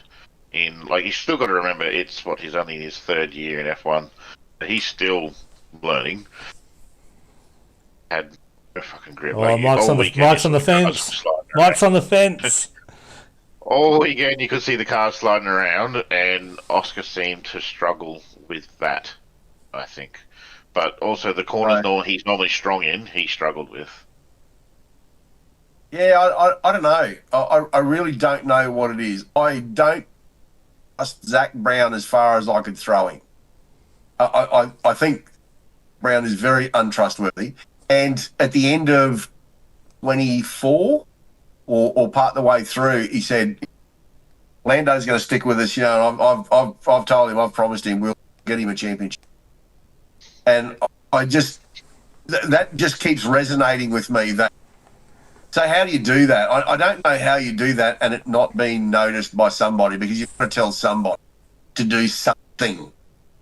And it might just be that, you know, there's one more click of something on Lando's car that isn't on Oscar. And that's worth half a second. Or with tyre deg, that becomes half a second. And that's enough. It only needs to be a 10th, doesn't it? And eventually you'll wear out your tyres trying to chase him and you'll drop off. It's a guesstimation, but I just got this feeling that you're going to see Lando finish better than Oscar in the next 2 Grand Prix, and then it's going to be, we have to protect. We've got to make sure we win now. Yep. So you'll have to support Lando so that Max doesn't take it from us. Yeah. And can you imagine the Aussie uproar? It's sad to see that. Sorry. Could you imagine the ANZ uproar if that's going to happen? Oh yeah. I want to see what happens to him next year when he arrives in Australia for the opening round. What happens to Zach Brown? Mate, they want to helicopter him in on a bloody rope. Around that around the also- neck. Yeah, well, That also brings us to what was our number one point: the fact that Lando was booed. yeah, Like that, I think goes to show the public perception of what people believe is going on. Like he got booed. I don't know what was funnier: Lando being booed, or the commentators wondering why is Lando being booed and being upset about it. Like that was fucking hilarious to me. I don't know why, but I never really like people getting booed. But no. it was more the commentators were like, "Oh, what's going on?" Like because of their obvious bias that they have towards British drivers, in particular Lando. Some of these. Yeah, they just had their blinkers on. They're like, "Huh, what's going on?" Like he got booed in, was it Monza as well, or wherever it was? Like he got booed. Yeah, Monza. Oh, absolutely. Yeah, he got booed in Monza. Yeah, Yep. so Yeah, like, sure. it can't be a good feeling as a driver like Lando. Like, I can't be a good feeling. I saw the part.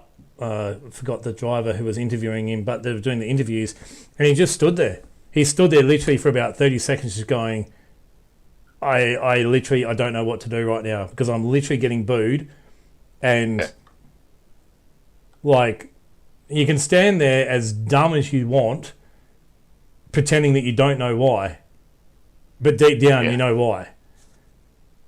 Well, the Brazilian fans aren't gonna go for him that much either, are they? They'll go for the throat. Yeah. They're not scared.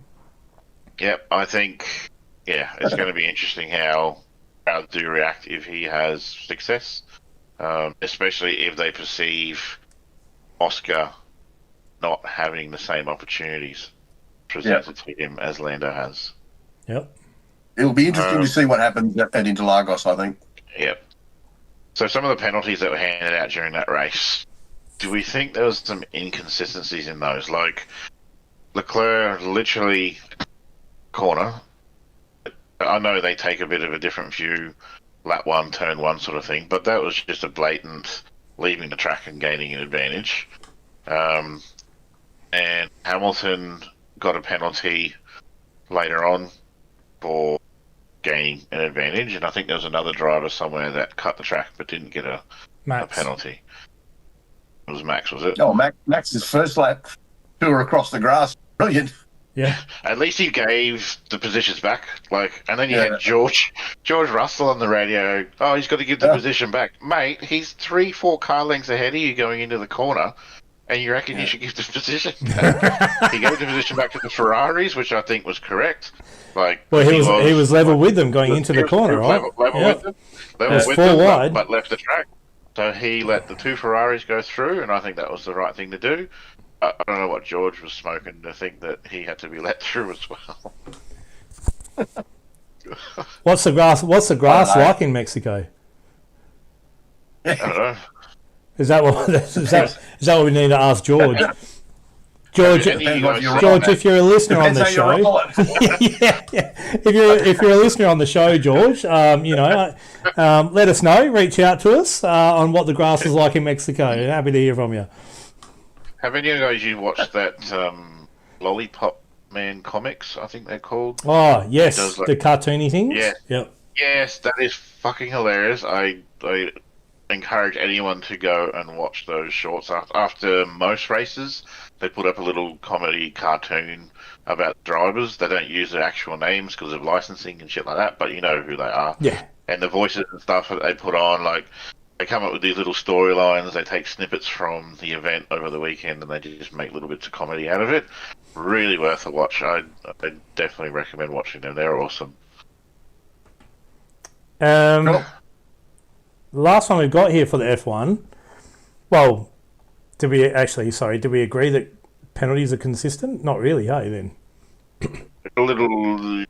I felt Hamilton's penalty might have been a bit hard.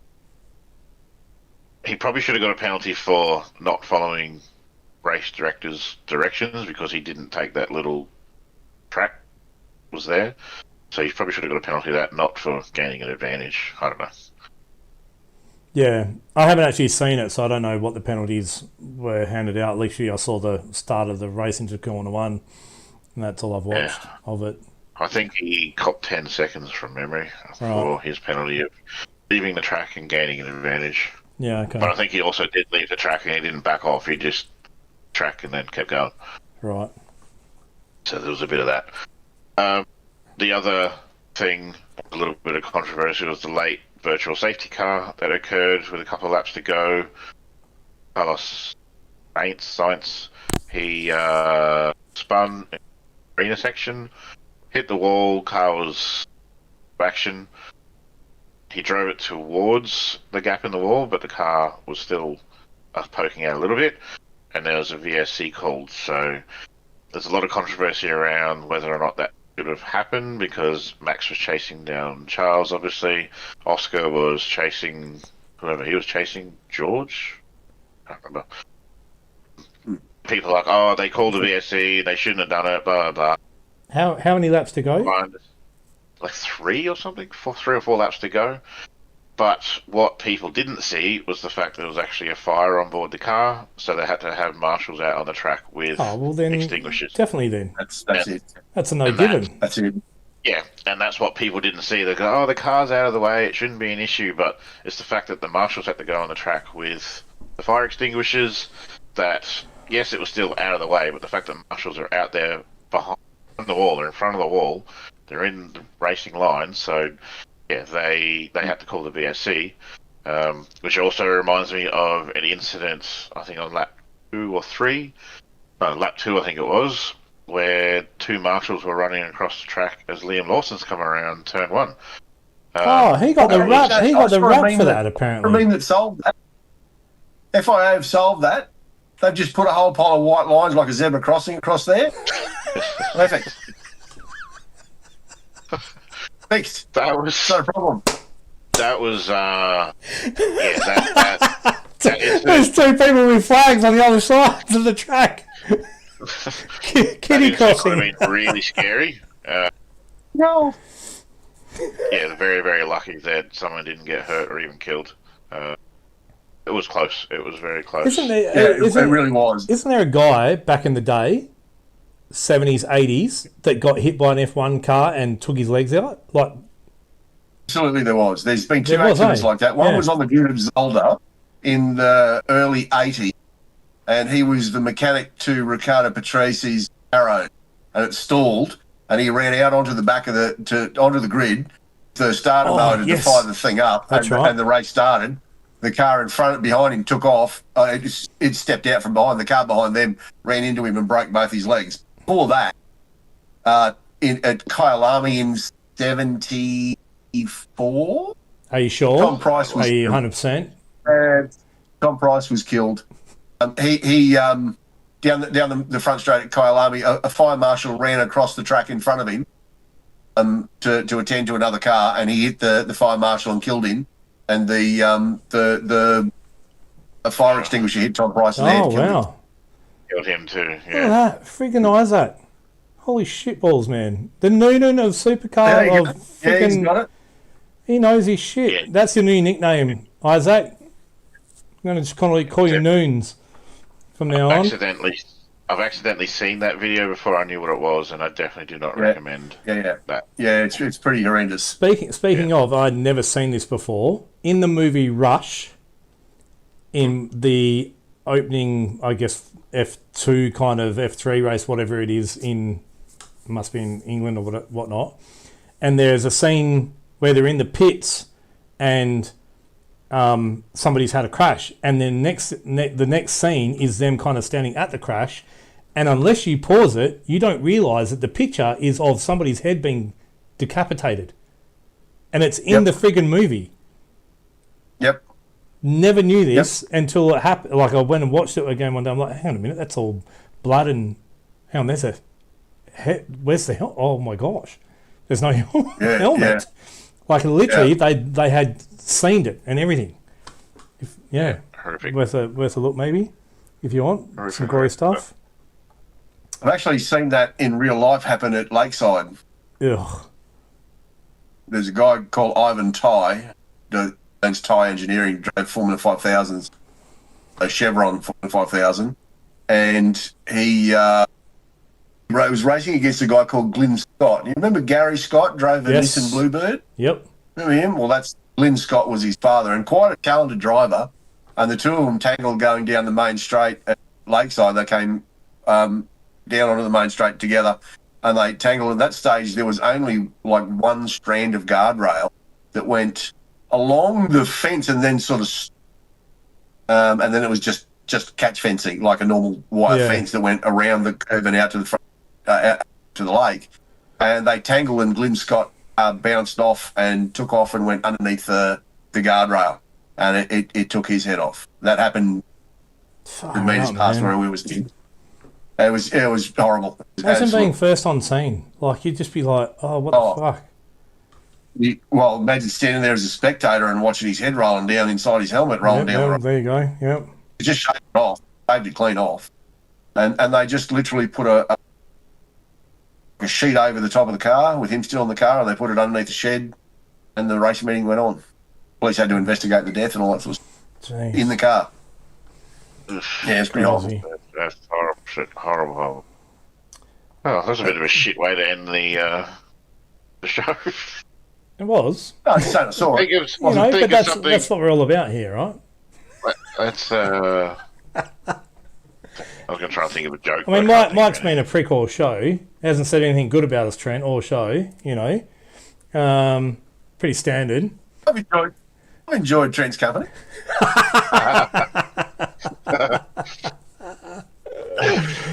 No, Mike, this seems to have been my favourite show so far for some reason. Well, it's only the third, you know. Expectations aren't that high at the moment. I'll give you the tip. Oh, thanks. Thanks, mate.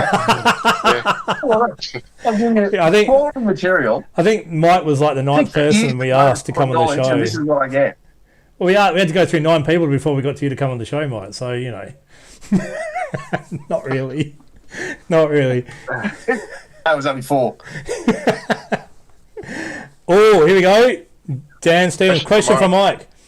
Has he set a date yet for the Bathurst 12-hour 2026? Yeah, I did until Supercars bloody trucked me. Yes. What about Supercars, mate? We're going to go the week after. So we're looking, Dan. The main problem at the moment, Dan, is I'm waiting for iRacing to drop their special events calendar. So then we'll know what Bathurst 12-hour plans they've got. And Daytona 24. They'll usually go a week before the real one. So, and that kind of buggers me up because, well, it doesn't, because for starters, that's actually my birthday. So it's going to be pretty, it's going to go down if we do it on the 8th of February, because the 9th of February is the Monday that I'll be packing the van ready to leave on the 10th of February to go to the real 12-hour. So if I miss my birthday and Monday I'm packing the van to piss off for a week to Thursday, it's going to go down well, missus. I'm not quite sure yet. We might. I'm out for 2 weeks last week.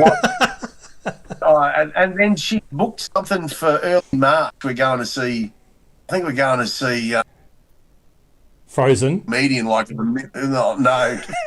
I've seen that twice now. I see Carl Barron on like the first weekend of March. It's a middle of the Sunday. I can't not go to that. So I'm trying to work out a date that works. Supercars are bugging me up, but yeah, we'll see. Might have to be the 8th yet.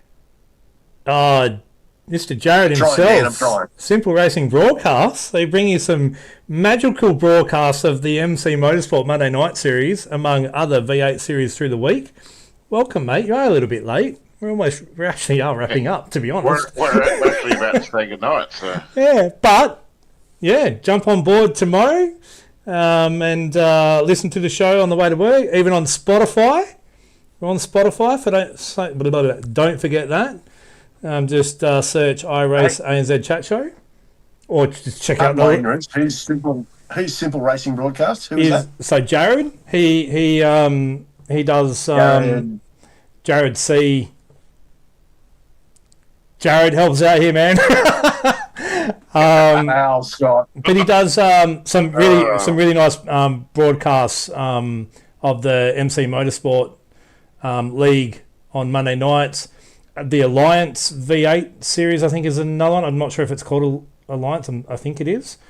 Jared, feel free to jump in here. there we go. Jared Cole. Okay. Cool. Yeah. Well, g'day, Jared. How are you? Have a listen. Yeah. So we've actually got some pretty good stats coming through on the Spotify. We've got up to, I think it's 13 or 14 listeners or subscribers to our Spotify listing, which is pretty cool. And Trent, I haven't told you this yet, so I'm going to now. I'll leave it on a good note. This is a tremendously good note. Our Bathurst show. Bathurst show, I've been meaning to check on that. 19,500 views. Holy I saw that it was at 10K, so it's gone up. Yeah. Since I left. If only our episode shows would be doing so good. Yeah, that'd be mint. We're getting there. It's small steps. We're building, people. We're building. It's getting there. But Mike, shout out to you, mate. 2 hours spent hanging out with us. It's been an absolute pleasure. And I would like to actually say, from all of us within the ANZ community, thank you for everything that you have done. Your commitment to, the online racing, from Super School to Development Series to the Bathurst 12 Hour to the Scops. It has been a whirlwind for you, I'm very, very sure, but there are many, many people out there that could not give enough gratitude for everything you've done. So words don't express what we mean and what we feel, and really want to thank you for everything you've done, and including Simon, all of the OSR guys, we look forward to the next Bathurst 12 Hour, and we also look very much forward to competing against you or with you on track, which reminds me, we've still got to do a special event together. We haven't done that yet. We've talked about it. Yeah, mate. I mean that. So, yeah, mate, thank you a lot. Appreciate everything. My pleasure, mate. It's honestly, it's never been a chore. Sometimes it's been a bit difficult, but I've always enjoyed doing it, and I've done it because I really wanted to, and I enjoyed doing it the way through. There's been more highs than lows. Sometimes it's, a bit testing, but it's just been fun. It's my thing. I go down to the pokies. I'm not interested in that. I'm not going to the boozer and all that sort of stuff. I'm in racing. I love being part of it. I love being part of the community, and to put on a good event and to know that it comes off and you go, wow, that was great. And so many people say, thanks, that's a great event. It's cool to do, and it's fun. I've enjoyed it. While I enjoy it, I'll keep doing it. That's what we like to hear. Cool. Trent, any final thoughts from you? Final thoughts? No, just a thanks again to Mike for joining us tonight and shooting the shit and spreading your opinions with us and telling us your backstory and everything. That was actually quite interesting to hear some of the stuff that you had to say, so that was good. Thank you to all the people viewing, listening, watching, commenting tonight. The interaction with you guys does definitely help us and feed us, and especially with Isaac, with your knowledge of some of the facts. If we have a question, you can shoot back with us with an answer, which is really good. Sim Racer Noons. It's pretty impressive. And he's answering stuff from before he was born. Yeah. Pretty good. No, Yeah. he's That's doing pretty all right. good. And thanks to Scott again for inviting me along to, hey, do you want to reboot this thing and have some fun? So that's what we're doing. So. Absolutely. I'm having a blast doing it with you, and we get the opportunity to speak to people like Mike and have a good laugh, and like you touched on with our viewers and whatnot. So those that are hanging out live, and Dan, I'm thinking must be pretty late night over there for you, mate. So in New Zealand, like it's got to be close to either 12 o'clock or past 12 o'clock. I think it's 1:45 a.m. I think. So, mate, thanks for hanging 3 around. hours, 4 hours. Maybe Dan's at work and it's on in the background or something. Who knows? But we'll maybe reach out to us, Dan, and we'll get you on the show, mate. It would be a pleasure to have somebody from New Zealand having a chat and seeing what the sim community and what's going on in New Zealand. So that'll be pretty cool. So on behalf of all of us and no sponsors, if you want to sponsor us, give us a shout. iRace ANZ, it's not that, is it? It's chatshow@gmail.com. Yep. And we're happy to talk. Anyway, yeah, but that's okay. It's what we're about, mate. Good night, folks.